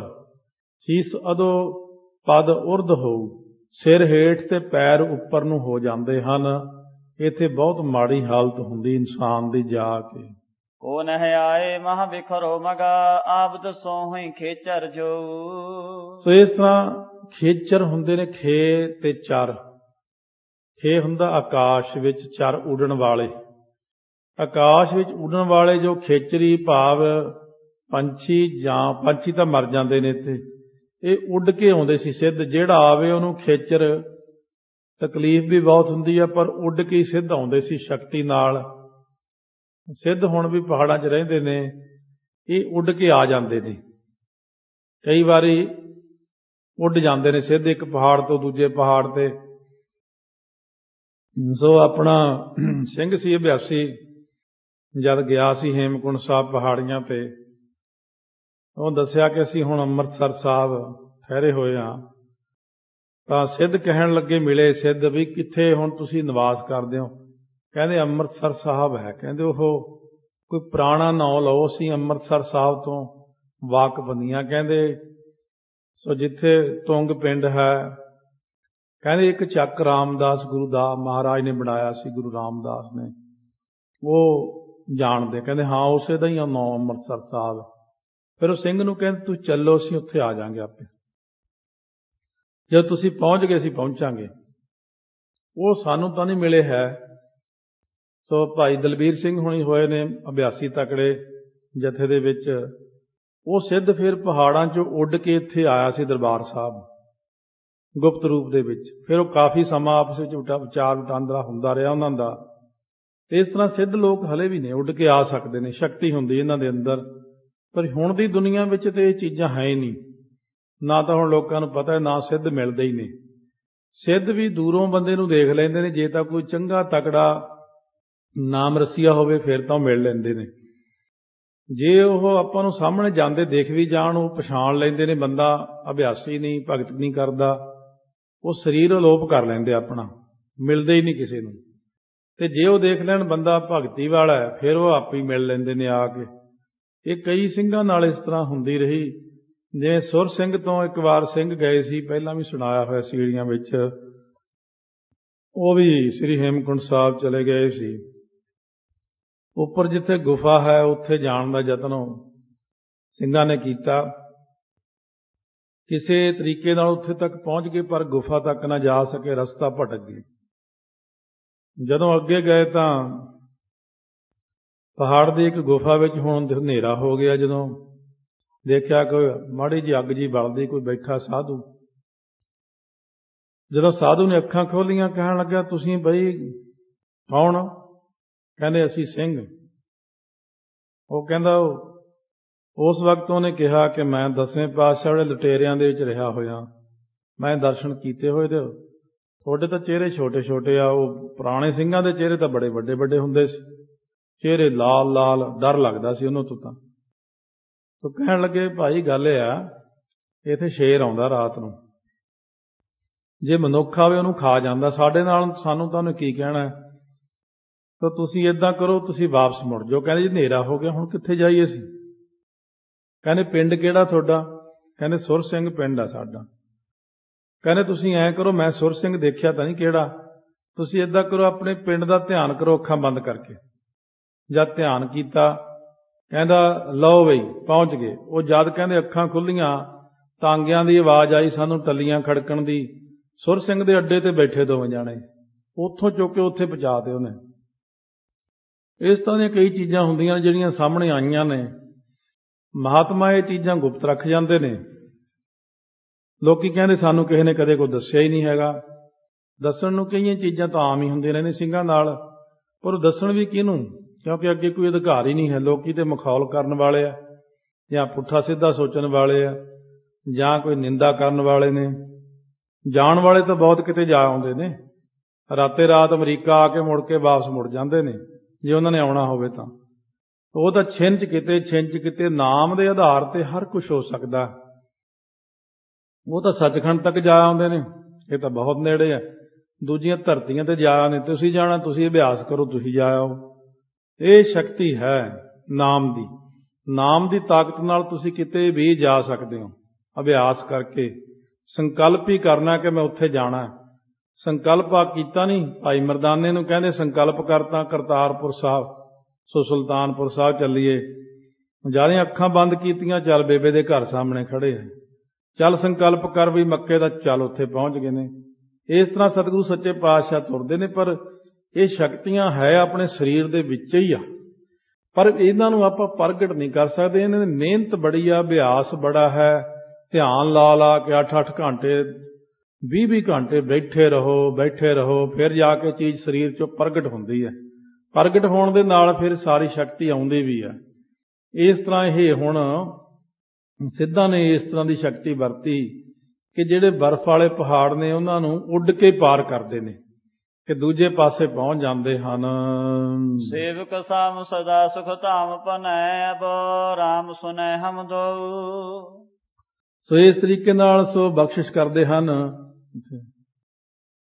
ਸੋ ਕਹਿੰਦੇ ਹਨ ਕਿ ਜਿਹੜਾ ਹੈ ਨਾ, ਸੇਵਕ ਸ਼ਾਮ ਸਦਾ ਸੁਖ ਧਾਮ, ਜਿਹੜੇ ਸੁੱਖਾਂ ਦੇ ਧਾਮ ਨੇ ਉਹਨਾਂ ਦੀ ਸ਼ਾਮ ਸ਼ਰਨ ਵਿੱਚ ਹੀ ਸੇਵਕ ਸਦਾ ਪਏ ਰਹਿੰਦੇ ਹਨ। ਗੋਰਖ ਆਏ ਗਿਓ ਟਿਕਤਾਸਨ ਵਾਕ ਉਚਾਰਤ ਹੋ ਤੁਮ ਕੋ। ਉਸ ਵਕਤ ਕਹਿੰਦੇ ਅਬਿਰਾਮ ਸੁਨੈ ਹਮ ਦੋ। ਸੋ ਅਸੀਂ ਸੁੰਦਰ ਭਾਵ ਭਾਈ ਬਾਲਾ ਤੇ ਮਰਦਾਨਾ ਇਹ ਬਚਨ ਹਲੇ ਸੁਣ ਹੀ ਰਹੇ ਸੀ। ਗੋਰਖ ਉੱਥੇ ਉੱਡ ਕੇ ਹੀ ਪਹੁੰਚ ਗਿਆ ਸ਼ਕਤੀ ਦੇ ਨਾਲ। ਆ ਕਰਕੇ ਕਹਿਣ ਲੱਗਿਆ, ਹੋ ਤੁਮ ਕਉ, ਤੁਸੀਂ ਕੌਣ ਹੋ ਬਈ ਇੱਥੇ ਜਿਹੜੇ ਆਏ ਹੋ? ਕਿਉਂਕਿ ਸਿੱਧ ਉੱਥੇ ਅੱਗੇ ਕਿਸੇ ਨੂੰ ਆਪਣੇ ਥਾਂ ਤੇ ਜਾਣ ਨਹੀਂ ਸੀ ਦਿੰਦੇ, ਔਰ ਰੋਕ ਲੈਂਦੇ ਸੀ। ਭਾਵੇਂ ਵੀ ਬਹੁਤ ਸਾਰੀਆਂ ਚੀਜ਼ਾਂ ਸੁਣਾਉਣੀਆਂ ਨਹੀਂ ਚਾਹੀਦੀਆਂ, ਅੱਤ ਕਥਨੀ ਜੀ ਹੋ ਜਾਂਦੀ ਹੈ, ਲੋੜ ਵੀ ਨਹੀਂ ਹੁੰਦੀ, ਪਰ ਫਿਰ ਵੀ ਐਸਾ ਹੈ, ਇਹ ਨਹੀਂ ਆਪਾਂ ਕਹਿ ਸਕਦੇ ਕਿ ਆਪਣੇ ਪੰਥ ਵਿੱਚ ਸਾਰੇ ਉਦਾਂ ਦੇ ਹੀ ਬੈਠੇ ਆ, ਰੋਟੀਆਂ ਖਾਣਾ ਹੀ। ਬਥੇਰੇ ਬੈਠੇ, ਰੱਬ ਦੇ ਪਿਆਰੇ ਬੰਦਗੀ ਵਾਲੇ ਵੀ ਬੈਠੇ ਨੇ, ਬਹੁਤ ਉੱਚੀਆਂ ਹਸਤੀਆਂ ਬੈਠੀਆਂ ਨੇ। ਇਹ ਤਾਂ ਦੱਸੀ ਦਾ ਤਾਂ ਵੀ ਮਾੜਾ ਮੋਟਾ ਇਹ ਨਾ ਕਿਉਂ ਵੀ ਹੈ ਹੀ ਕੱਖ ਨਹੀਂ, ਉਹੀ ਦਿਲ ਜਿਹਾ ਸਿੱਟ ਕੇ ਤੁਰੇ ਫਿਰੋ। ਸਭ ਕੁਝ ਹੈਗਾ, ਪਰ ਸਾਰਾ ਕੁਝ ਮਿਹਨਤ ਦੇ ਨਾਲ ਹੀ ਪ੍ਰਾਪਤ ਹੁੰਦਾ ਹੈ। ਕਵਿਤਾ ਕੌਣ ਤੁਮ ਨਾਮ ਦੇਸ਼ ਛੋਰ ਆਇਓ, ਕੌਣ ਨਾਮ ਕੌਣ ਤੇਰੀ ਜਾਤ ਕੀਓ, ਕਿਤ ਕੋ ਪਿਆਨ ਹੈ। ਕਵਿਤ ਉਚਾਰਨ ਕਰਦੇ ਨੇ, ਕੌਣ ਨਾਮ, ਤੁਹਾਡਾ ਨਾਮ ਕੀ ਹੈ? ਦੇਸ਼ ਛੋਰ ਆਇਓ, ਕੌਣ ਨਾਮ, ਕਿਹੜਾ ਦੇਸ਼ ਹੈ ਤੁਹਾਡਾ, ਉਹਦਾ ਨਾਂ ਕੀ ਹੈ? ਤੁਹਾਡੀ ਜਾਤ ਕੀ ਹੈ? ਕਿੱਧਰ ਨੂੰ ਚੱਲੇ ਹੋ? ਇਸ ਤਰ੍ਹਾਂ ਕਹਿੰਦੇ ਨੇ, ਕਿਹੜੇ ਥਾਂ ਤੋਂ ਆਏ ਹੋ? ਇਹ ਸਾਰਾ ਕੁਝ ਇਕੱਠੇ ਹੀ ਜਿਹੜੇ ਪ੍ਰਸ਼ਨ ਪੁੱਛੇ ਹਨ। ਗੈਲ ਨਾ ਬਸੁੰਦਰਾ ਪ੍ਰਕਾਸ਼ੇ ਮਾਰ ਤੰਡ ਨੈ, ਦੇਖੇ ਡਰ ਲਾਗੇ ਆਗੇ ਰੱਖ ਸੋ ਭਿਆਨ ਹੈ। ਕਹਿੰਦੇ ਇਸ ਤਰੀਕੇ ਨਾਲ ਗੈਲ ਨਾ ਬਸੁੰਦਰਾ, ਪ੍ਰਿਥਵੀ ਵਾਂਗੂ ਕੋਈ ਜਿੱਥੇ ਰਸਤਾ ਨਹੀਂ ਹੈ, ਪ੍ਰਕਾਸ਼ੇ ਮਾਰ ਤੰਡ ਨਹਿ, ਜਿੱਥੇ ਸੂਰਜ ਆਦਿਕ ਜਿਹੜੇ ਨੇ ਪ੍ਰਕਾਸ਼ਮਾਨ ਨਹੀਂ ਹੁੰਦਾ, ਕਿਉਂਕਿ ਕੋਈ ਦੇਵਦਾਰਾਂ ਦਾ ਘਣਾ ਜੰਗਲ ਹਨੇਰੇ ਵਾਲਾ ਹੋਣਾ ਨਾ, ਇਸ ਕਰਕੇ ਉਹਨਾਂ ਦਰਖਤਾਂ ਦੇ ਜੰਗਲ ਹੋਣ ਕਰਕੇ ਉੱਥੇ ਥੱਲੇ ਸੂਰਜ ਦੀ ਧੁੱਪ ਵੀ ਨਹੀਂ ਜਾਂਦੀ ਹੈ। ਇੰਨਾ ਜ਼ਬਰਦਸਤ ਜੰਗਲ ਹੁੰਦੇ ਨੇ ਕਈ, ਜਿੱਥੇ ਧੁੱਪ ਨਹੀਂ ਜਾਂਦੀ ਹੈ, ਉਹਨੂੰ ਦੇਖ ਕੇ ਡਰ ਲੱਗਦਾ। ਕਹਿੰਦੇ ਅੱਗੇ ਰਾਖਸ਼ ਬੜੇ ਭਿਆਨਕ ਨੇ, ਅੱਗੇ ਨਾ ਜਾਓ ਤੁਸੀਂ। ਕੈਸੇ ਜਾਵੋ ਆਗੇ ਪੀਛੇ ਹਟੋ, ਅਬ ਭਾਗੇ ਜਾਹੋ ਕੋ ਨਾ ਦੁੱਖ ਲਾਗੇ, ਮਮ ਬਚਨ ਜੇ ਮਨ ਹੈ। ਕਿਵੇਂ ਅੱਗੇ ਜਾ ਰਹੇ ਹੋ? ਪਿੱਛੇ ਚਲੇ ਜਾਓ, ਇੱਥੇ ਨਹੀਂ ਕੋਈ ਗੱਲ ਬਣਨੀ, ਜਾਓ ਭੱਜੋ ਇੱਥੋਂ, ਕੋਈ ਦੁੱਖ ਨਹੀਂ ਲੱਗੇਗਾ ਤੁਹਾਨੂੰ, ਮੇਰਾ ਬਚਨ ਮੰਨ ਕੇ ਮੁੜ ਜਾਓ। ਭਾਈ ਵੀਰ ਸਿੰਘ ਕਹਿੰਦੇ, ਅਸੀਂ ਮਾਨਸਰੋਵਰ ਹੋ ਆਏ ਯਾਤਰੀਆਂ ਤੋਂ ਸੁਣਿਆ ਕਿ ਬੇਤਰਸ ਜਾਂਗਲੀ ਲੋਕ ਅਜੇ ਵੀ ਉਧਰ ਕਿਤੇ ਕਿਤੇ ਬੈਠੇ ਨੇ। ਤੋ ਇਸ ਤਰ੍ਹਾਂ ਗੋਰਖ ਜੀ ਯਤਨ ਕਰਦੇ ਨੇ ਕਿ ਮੈਂ ਇਹਨਾਂ ਨੂੰ ਵਾਪਸ ਭਜਾ ਦਿਆਂ, ਡਰਾ ਲਿਆਂ। ਜੇ ਡਰ ਜਾਣਗੇ ਫਿਰ ਸ਼ਾਇਦ ਮੰਨ ਜਾਣਗੇ। ਪੂਰਾ ਗੁਰੂ ਕੀ ਜਾਏ ਤਾਂ ਜਾਨ ਨਾਮ ਲੀਜੈ, ਤਬ ਬਿਨ ਆਈ ਚਲੇ ਕੈਸੇ ਦੇਨ ਨਿਜ ਪ੍ਰਾਨ ਹੈ। ਹੁਣ ਗੋਰਖ ਕਹਿਣ ਲੱਗਿਆ, ਕੋਈ ਗੁਰੂ ਹੈ ਤੇਰਾ? ਗੁਰੂ ਨਾਨਕ ਦੇਵ ਜੀ ਨੂੰ ਕਹਿੰਦੇ, ਤੁਹਾਡਾ ਕੋਈ ਗੁਰੂ? ਪੂਰਵ ਗੁਰੂ ਕੀਜੈ, ਪਹਿਲਾਂ ਪੂਰਨ ਗੁਰੂ ਨੂੰ ਧਾਰਨ ਕਰੋ। ਇਤ ਜਾਨ ਨਾਮ ਲੀਜੈ ਤਬ, ਇਧਰ ਅੱਗੇ ਜਾਣ ਦਾ ਨਾਂ ਤਾਂ ਲਿਓ, ਬਿਨਾ ਆਈ ਚਲੇ ਕੈਸੇ ਦੇਨ ਨਿਜ ਪ੍ਰਾਨ ਹੈ। ਮੌਤ ਦੇ ਆਏ ਤੋਂ ਬਿਨਾ ਹੀ ਪ੍ਰਾਣ ਦੇਣ ਚੱਲੇ ਹੋ ਅੱਗੇ? ਅੱਗੇ ਏਡੀ ਭੈੜੀ ਥਾਂ ਹੈ, ਅੱਗੇ ਇੰਨੇ ਜਾਨਵਰ ਨੇ, ਅੱਗੇ ਇੰਨਾ ਕੁਝ ਬੈਠਾ ਹੈ, ਤੁਸੀਂ ਤਾਂ ਅੱਗੇ ਜਾਂਦੇ ਹੀ ਸਮਾਪਤ ਹੋ ਜਾਓਗੇ। ਪਹਿਲਾਂ ਮੈਨੂੰ ਗੁਰੂ ਧਾਰੋ, ਜੇ ਮੈਨੂੰ ਗੁਰੂ ਧਾਰ ਲਓਗੇ ਫੇਰ ਬਚ ਜਾਓਗੇ। ਕਵਿਤਾ ਰੂਪ ਅਚਰਜ ਹਮ ਜਾਤ ਤੇ ਅਜਾਤ, ਭਈ ਦੇਸ ਜਾਨ ਸੋ ਜਹ ਸਸੀ ਨਹਿ ਭਾਨ ਕੋ। ਹੁਣ ਦੇਖਣਾ ਕਰੋ, ਇਸ ਗੱਲ ਦਾ ਧਿਆਨ ਦਿਓ। ਮਹਾਰਾਜ ਸੱਚੇ ਪਾਤਸ਼ਾਹ ਬੋਲੇ, ਰੂਪ ਅਚਰਜ ਹਮ, ਸਾਡਾ ਰੂਪ ਅਚਰਜ ਹੈ, ਜਾਤ ਤੇ ਅਜਾਤ ਭਏ, ਅਸੀਂ ਜਾਤਾਂ ਤੋਂ ਵੀ ਉੱਪਰ ਹੋ ਗਏ ਹਾਂ। ਦੇਸ਼ ਜਾਨ ਸੋ ਜਹ ਸਸੀ ਨਹਿ ਭਾਨ ਕੋ। ਮਹਾਰਾਜ ਸੱਚੇ ਪਾਤਸ਼ਾਹ ਕਹਿੰਦੇ, ਜਿੱਥੇ ਚੰਦ ਸੂਰਜ ਨਹੀਂ, ਸਾਖੀ ਅਵਸਥਾ ਆਪਣਾ ਨਿਜ ਸਰੂਪ ਰੂਪੀ ਦੇਸ਼ ਦੱਸ ਰਹੇ ਨੇ। ਕਿਉਂਕਿ ਜਿੱਡਾ ਵੱਡਾ ਜਗਿਆਸੂ ਆਇਆ, ਓਡੀ ਵੱਡੀ ਗਿਆਨ ਦੀ ਗੱਲ ਹੋਣੀ ਹੈ। ਸਵਾਦ ਵੀ ਇੱਥੇ ਹੀ ਆਉਂਦਾ। ਆਮ ਬੰਦੇ ਨਾਲ ਗੱਲ ਕਰਨ ਦਾ ਕੀ ਸਵਾਦ ਆਉਂਦਾ? ਜਾਂ ਜਪਜੀ ਸਾਹਿਬ ਦੀ ਪਹਿਲੀ ਕਥਾ ਸੁਣੋ 36 ਕੈਸਟਾਂ ਵਾਲੀ, ਉਹਦੇ 'ਚ ਸਵਾਦ ਆਉਂਦਾ ਗੱਲ ਕਰਨ ਦਾ। ਸਿੱਧਾ ਨਾਲ ਸਾਰੀ ਚਰਚਾ ਹੋਈ। ਇੱਥੇ ਹੁਣ ਸਿੱਧਾ ਕੋਲ ਗੁਰੂ ਨਾਨਕ ਦੇਵ ਜੀ ਜਦੋਂ ਆਏ ਨੇ, ਇਹਨੇ ਆਪਣੀ ਗੱਲ ਸੁਣਾਈ, ਮੈਨੂੰ ਗੁਰੂ ਧਾਰਨ ਕਰੋ, ਨਹੀਂ ਤਾਂ ਅੱਗੇ ਚੜ੍ਹਾਈ ਕਰ ਜਾਓਗੇ। ਕੌਣ ਹੋ? ਕਿਹੜੀ ਜਾਤ ਹੈ? ਕਿਹੜਾ ਦੇਸ਼ ਹੈ? ਮਹਾਰਾਜ ਕਹਿੰਦੇ, ਰੂਪ ਅਚਰਜ ਹਮ, ਸਾਡਾ ਰੂਪ ਅਚਰਜ ਹੈ। ਜਾਤ ਤੇ ਅਜਾਤ ਭਏ, ਜਾਤ ਤੋਂ ਆਜ਼ਾਦ ਹੋ ਚੁੱਕੇ ਆ, ਸਾਡੀ ਕੋਈ ਜਾਤ ਪਾਤ ਨਹੀਂ। ਦੇਸ਼ ਜਾਨ ਸੋ ਜਹ ਸਸੀ ਨਹਿ ਭਾਨ ਕੋ, ਜਿਸ ਦੇਸ਼ ਵਿੱਚ ਨਾ ਸੂਰਜ ਚੜ੍ਹਦਾ ਹੈ ਨਾ ਚੰਦਰਮਾ ਚੜ੍ਹਦਾ। ਤੈਨੂੰ ਪਤਾ ਉਹ ਦੇਸ਼ ਕਿਹੜਾ? ਸੱਚਖੰਡ। ਉੱਥੋਂ ਆਏ ਹਾਂ ਚੱਲ ਕੇ। ਹਟੇ ਅਬ ਬਨ ਨਹਿ ਜਬ ਜੀ ਮਾਹੀ ਜਹੈ, ਰਿਦੇ ਜੋ ਹਮਾਰੇ ਭੈ ਭਇਓ ਸਭ ਹਾਨ ਕੋ। ਜਿੱਥੇ ਜੀ ਵਿੱਚ ਹੈ ਨਾ ਜਾਣਾ ਸਾਡੇ, ਅਸੀਂ ਤਾਂ ਉੱਥੇ ਜਾਣਾ ਹੀ ਆ। ਸਾਡਾ ਪਿੱਛੇ ਹਟਣਾ ਨਹੀਂ ਕਦੇ ਬਣਿਆ ਹੈ। ਜੋ ਸਾਡੇ ਮਨ ਦੇ ਅੰਦਰ ਹੈ ਨਾ, ਉਹ ਤੋਂ ਕਹਿਣਾ ਕਿ ਭੈ, ਉਹ ਭੈ ਭਇਓ ਸਭ ਹਾਨ ਕੋ, ਸਾਡਾ ਸਾਰਾ ਡਰ ਨਾਸ ਹੋ ਚੁੱਕਿਆ, ਅਸੀਂ ਨਹੀਂ ਕਿਸੇ ਤੋਂ ਡਰਦੇ, ਅਸੀਂ ਜਿੱਥੇ ਜਾਣਾ ਜਾਣਾ। ਗੁਰੂ ਨਾਨਕ ਦੇਵ ਜੀ ਜਦ ਦੇਖ ਲੈਣ ਕਿ ਮੂਹਰੇ ਬੰਦਾ ਅੜੀਅਲ ਜਿਹਾ ਆ ਗਿਆ ਜਾਂ ਸ਼ਕਤੀ ਦਿਖਾਉਣ ਵਾਲਾ, ਉੱਥੇ ਸਤਿਗੁਰੂ ਵੀਰ ਰਸ ਦੀ ਵਰਤੋਂ ਵੀ ਕਰ ਲੈਂਦੇ ਹਨ। ਦੁੱਖ ਸੁਖ ਜਾਨ ਸਮ ਆਏ ਇਹ ਥਾਨ ਚੱਲ, ਗੁਰੂ ਏਕ ਓੰਕਾਰ ਜਾ ਕੇ ਨਹੀਂ ਹੈ ਸਮਾਨ ਕੋ। ਕਹਿੰਦੇ ਦੁੱਖ ਤੇ ਸੁੱਖ ਨੂੰ ਅਸੀਂ ਇੱਕ ਬਰਾਬਰ ਜਾਣਦੇ ਹਾਂ। ਆਏ ਹਾਂ ਇਸ ਥਾਂ ਤੇ ਚੱਲ ਕੇ, ਤੂੰ ਕਹਿਣਾ ਗੁਰੂ ਧਾਰੋ, ਮੇਰਾ ਗੁਰੂ ਤਾਂ ਇੱਕ ਓੰਕਾਰ ਹੈ। ਮੇਰਾ ਗੁਰੂ ਕੌਣ ਹੈ ਹੋਰ? ਤੂੰ ਗੁਰੂ ਬਣਨਾ ਮੇਰਾ? ਮੇਰਾ ਗੁਰੂ ਹੈ ਇੱਕ ਓੰਕਾਰ, ਜਿਹਦੇ ਬਰਾਬਰ ਹੋਰ ਕੋਈ ਵੀ ਨਹੀਂ ਹੈ। ਭੁੱਲਿਓ ਰਿਦਾ ਗੋਰਖ ਤੋਂ ਸੁਧ ਤੇਰੀ ਗਈ, ਸਭ ਔਦ ਕੋ ਵਧਾਏ ਔਦ ਭਇਓ ਮਨ ਮਾਨ ਕੋ। ਮਹਾਰਾਜ ਸੱਚੇ ਪਾਤਸ਼ਾਹ ਕਹਿਣ ਲੱਗੇ ਕਿ ਭੁੱਲਿਓ ਰਿਦਾ ਗੋਰਖ ਤੋਂ, ਗੋਰਖ ਤੂੰ ਤਾਂ ਭੁੱਲ ਗਿਆ, ਤੇਰੀ ਤਾਂ ਮੱਤ ਖਰਾਬ ਹੋ ਗਈ, ਸੁੱਧ ਗਈ ਤੇਰੀ ਤਾਂ ਸਾਰੀ। ਕਹਿੰਦੇ ਉਹ ਕਿਵੇਂ ਚਲੀ ਗਈ? ਕਹਿੰਦੇ ਕਿ ਔਦ ਕੋ ਵਧਾਏ ਔਦ ਭਇਓ ਮਨੋ ਮਾਨ ਕੋ। ਕਹਿੰਦੇ ਤੂੰ ਤਾਂ ਬਸ ਇੱਕ ਕੰਮ ਕਰਦਾ ਕਿ ਮਨ ਦੇ ਹੰਕਾਰ ਦੀ ਉਮਰ ਵਧਾ ਰਿਹਾ, ਨਾਲ ਆਪਣੀ ਉਮਰ ਵਧਾ ਰਿਹਾ। ਆਪਣੀ ਉਮਰ ਵਧਾਉਣ ਨਾਲ ਤੈਨੂੰ ਬੜਾ ਮਾਣ ਹੋ ਗਿਆ ਕਿ ਮੇਰੀ ਉਮਰ ਬੜੀ ਲੰਬੀ ਹੈ। ਤੈਨੂੰ ਪਤਾ ਜਿਉਂ-ਜਿਉਂ ਤੇਰੀ ਉਮਰ ਵੱਧਦੀ ਜਾਂਦੀ ਹੈ ਨਾ, ਤਿਉਂ-ਤਿਉਂ ਤੇਰੇ ਮਨ ਦਾ ਹੰਕਾਰ ਵੀ ਵੱਧਦਾ ਜਾ ਰਿਹਾ ਹੈ, ਤੇ ਇਸੇ ਹੰਕਾਰ ਨੇ ਤੈਨੂੰ ਮਾਰਨਾ। ਤੂੰ ਹੰਕਾਰ ਬਹੁਤ ਵਧਾਈ ਫਿਰਦਾ ਹੈ। ਕਵਿਤਾ ਮਲ ਮੂਤ ਦੇਹ ਤੇਰੀ ਮਾਨ ਲੇਹ, ਬਾਤ ਮੇਰੀ ਕਾਇਰ ਜਿਉ ਧਾਮ ਬੋਲ ਬੋਲ ਤਨ ਇਲਾਜ ਹੈ। ਸੋ ਕਹਿਣ ਲੱਗੇ ਉਸ ਵਕਤ ਗੋਰਖ ਬੋਲਿਆ। ਗੋਰਖ ਨੂੰ ਨਹੀਂ ਪਤਾ ਕਿ ਕੌਣ ਨੇ ਇਹ। ਕਹਿਣ ਲੱਗਿਆ ਇਹ ਬੰਦੇ ਦੀ ਜਿਹੜੀ ਦੇਹੀ ਮਲ ਮੂਤਰ ਦੀ ਬਣੀ ਹੁੰਦੀ ਆ, ਤੁਹਾਡੀ ਦੇਹੀ ਵੀ ਐਸੀ ਹੈ ਕਿ ਮੇਰੀ ਗੱਲ ਮੰਨ ਲਓ ਤੋ ਕਾਇਰ ਜਿਉ ਧਾਮ ਬੋਲ ਬੋਲ ਤਨ ਇਲਾਜ ਹੈ। ਸੋ ਜਿਵੇਂ ਕੋਈ ਬੋਲਦਾ ਘਰ ਦੇ ਵਿੱਚ ਕਾਇਰ ਹੋ ਕੇ ਆਪਣੇ ਘਰੇ ਖੜ ਕੇ, ਉਹ ਨਲਾਜ ਬੋਲਦਾ ਹੈ ਇਸ ਤਰ੍ਹਾਂ।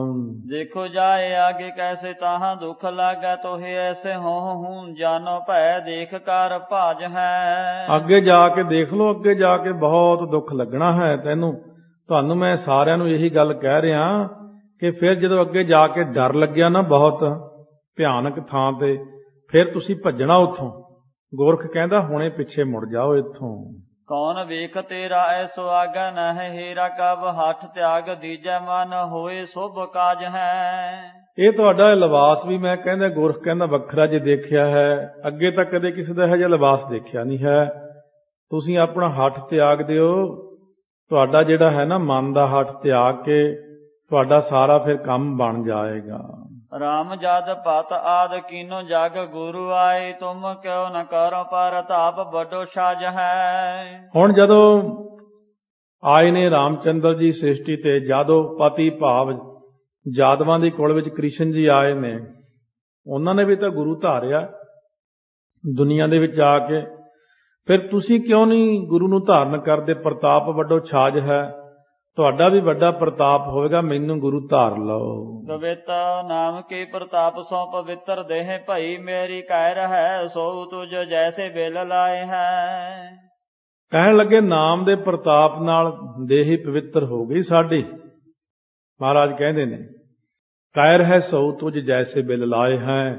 ਤੇਰੇ ਵਰਗੇ ਕਾਇਰ ਐਵੇਂ ਬਿਰਲਾਪ ਕਰੀ ਜਾਂਦੇ ਨੇ ਕਿ ਉੱਥੇ ਡਰ ਲੱਗਦਾ, ਉੱਥੇ ਆਹ ਲੱਗਦਾ।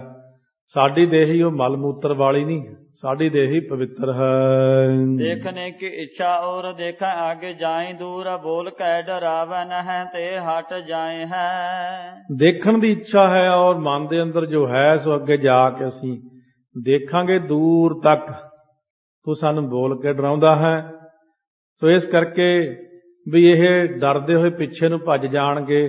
ਅਸੀਂ ਜਦੋਂ ਇੱਕ ਵਾਰ ਕਦਮ ਰੱਖ ਦਈਏ ਅੱਗੇ, ਵਾਪਸ ਨਹੀਂ ਮੁੜਦੇ। ਅਸੀਂ ਜਿੱਥੇ ਤੱਕ ਧਾਰ ਲਈਏ ਜਾਣਾ, ਫਿਰ ਅਸੀਂ ਜਾਂਦੇ ਹੀ ਹਾਂ।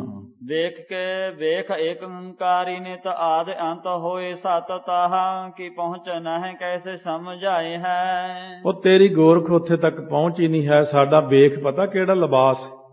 ਏਕ ਓੰਕਾਰੀ ਲਿਬਾਸ ਹੈ ਮੇਰਾ, ਏਕ ਓੰਕਾਰ ਵਾਲਾ ਲਿਬਾਸ ਹੈ ਮੇਰਾ। ਸੋ ਨਿਤ ਰਹਿਣ ਵਾਲਾ ਹੈ, ਜੋ ਨਾ ਉਹਦਾ ਆਦ ਨਾ ਅੰਤ, ਹੋਤ ਸਤ, ਜਿਹੜਾ ਹਮੇਸ਼ਾ ਹੀ ਸਤ ਹੈ ਤਿੰਨਾਂ ਕਾਲਾਂ ਵਿੱਚ। ਤਾਹਾਂ ਕੀ ਪਹੁੰਚਨ ਹੈ ਕੈਸੇ ਸਮਝਾਏ। ਉਹ ਤੇਰੀ ਉੱਥੇ ਤੱਕ ਪਹੁੰਚ ਹੀ ਨਹੀਂ ਹੈਗੀ। ਤੂੰ ਰਿੱਧੀਆਂ ਸਿੱਧੀਆਂ 'ਚ ਫਸਿਆ, ਤੂੰ ਸਰੀਰ ਦੇ ਲੰਬਾਈ 'ਚ ਫਸਿਆ, ਮੇਰੀ ਉਮਰ ਬੜੀ ਲੰਬੀ ਹੈ 'ਚ ਫਸਿਆ, ਹੰਕਾਰ ਵਿੱਚ ਫਸਿਆ, ਤੈਨੂੰ ਕੀ ਸਮਝਾਈਏ ਆਪਣੇ ਬਾਰੇ। ਹਠ ਕੈਸੇ ਤਿਆਗੈ ਹਠ ਹਿਸ ਸੂਰਾ, ਪੂਰਾ ਹੋਏ ਗੁਰ ਪੂਰਾ ਕੀਨੋ ਨਹਿ, ਜਾਂ ਤੇ ਅਲਾਏ ਹੈ। ਮਹਾਰਾਜ ਸੱਚੇ ਪਾਤਸ਼ਾਹ ਕਹਿਣ ਲੱਗੇ ਅਸੀਂ ਆਪਣਾ ਹਠ ਕਿਵੇਂ ਤਿਆਗ ਦਈਏ ਅੱਗੇ ਜਾਣ ਦਾ, ਕਿਉਂਕਿ ਹਠ ਹੀ ਸੋ ਸੂਰਾ ਪੂਰਾ ਹੋਏ। ਬੰਦਾ ਹਠ ਦੇ ਨਾਲ ਹੀ ਪੂਰਾ ਸੂਰਾ ਹੁੰਦਾ। ਗੁਰ ਪੂਰਾ ਕੀਨੋ ਨਹਿ, ਜਾਂ ਤੇ ਤੂੰ ਅਲਾਏ ਹੈ। ਤੂੰ ਸਾਨੂੰ ਕਹਿਣਾ ਵੀ ਤੁਸੀਂ ਪੂਰਾ ਗੁਰੂ ਧਾਰਨ ਨਹੀਂ ਕੀਤਾ, ਮੈਨੂੰ ਇਹ ਗੱਲ ਕਹਿਣਾ ਮੇਰਾ ਪੂਰਾ ਗੁਰੂ ਹੈ, ਇੱਕ ਓੰਕਾਰ ਹੈ ਉਹ। ਸਵਈਆ ਜੋਗ ਤੇ ਹੋਤ ਸਰੀਰ ਸਦਾ ਥਿਰ, ਨੌ ਨਿਧ ਸਿੱਧ 18 ਪਾਸੂ। ਕਹਿਣ ਲੱਗਿਆ ਵੀ ਜੋਗ ਦੇ ਨਾਲ ਜਿਹੜਾ ਹੈ ਨਾ, ਗੋਰਖ ਕਹਿੰਦਾ ਅੱਗਿਓਂ, ਜੋਗ ਦੇ ਨਾਲ ਸਰੀਰ ਸਦਾ ਥਿਰ ਹੁੰਦਾ ਹੈ, ਲੰਬੀ ਉਮਰ ਹੁੰਦੀ ਹੈ, 9 ਨਿਧੀਆਂ 18 ਸਿੱਧੀਆਂ ਬੰਦੇ ਦੇ ਕੋਲ ਹੁੰਦੀਆਂ ਹਨ। ਪੂਜ ਬਨੈ ਜਗ ਮੈਂ ਪ੍ਰਗਟਾਏ, ਰਜਾਈ ਚਲੈ ਸਭ ਉਪਰ ਤਾਸੂ। ਜਗ ਦੇ ਵਿੱਚ ਉਹ ਬੰਦਾ ਪੂਜਨੀਕ ਬਣ ਜਾਂਦਾ ਜਿਹੜਾ ਜੋਗੀ ਹੁੰਦਾ, ਲੰਬੀ ਉਮਰ ਵਾਲਾ, 9 ਨਿਧੀਆਂ 18 ਸਿੱਧੀਆਂ ਵਾਲਾ। ਉਹ ਸੰਸਾਰ ਦੇ ਅੰਦਰ ਉਹਦਾ ਹੁਕਮ ਚੱਲਦਾ, ਫਿਰ ਲੋਕੀ ਬਹੁਤ ਸਤਿਕਾਰ ਕਰਦੇ ਨੇ।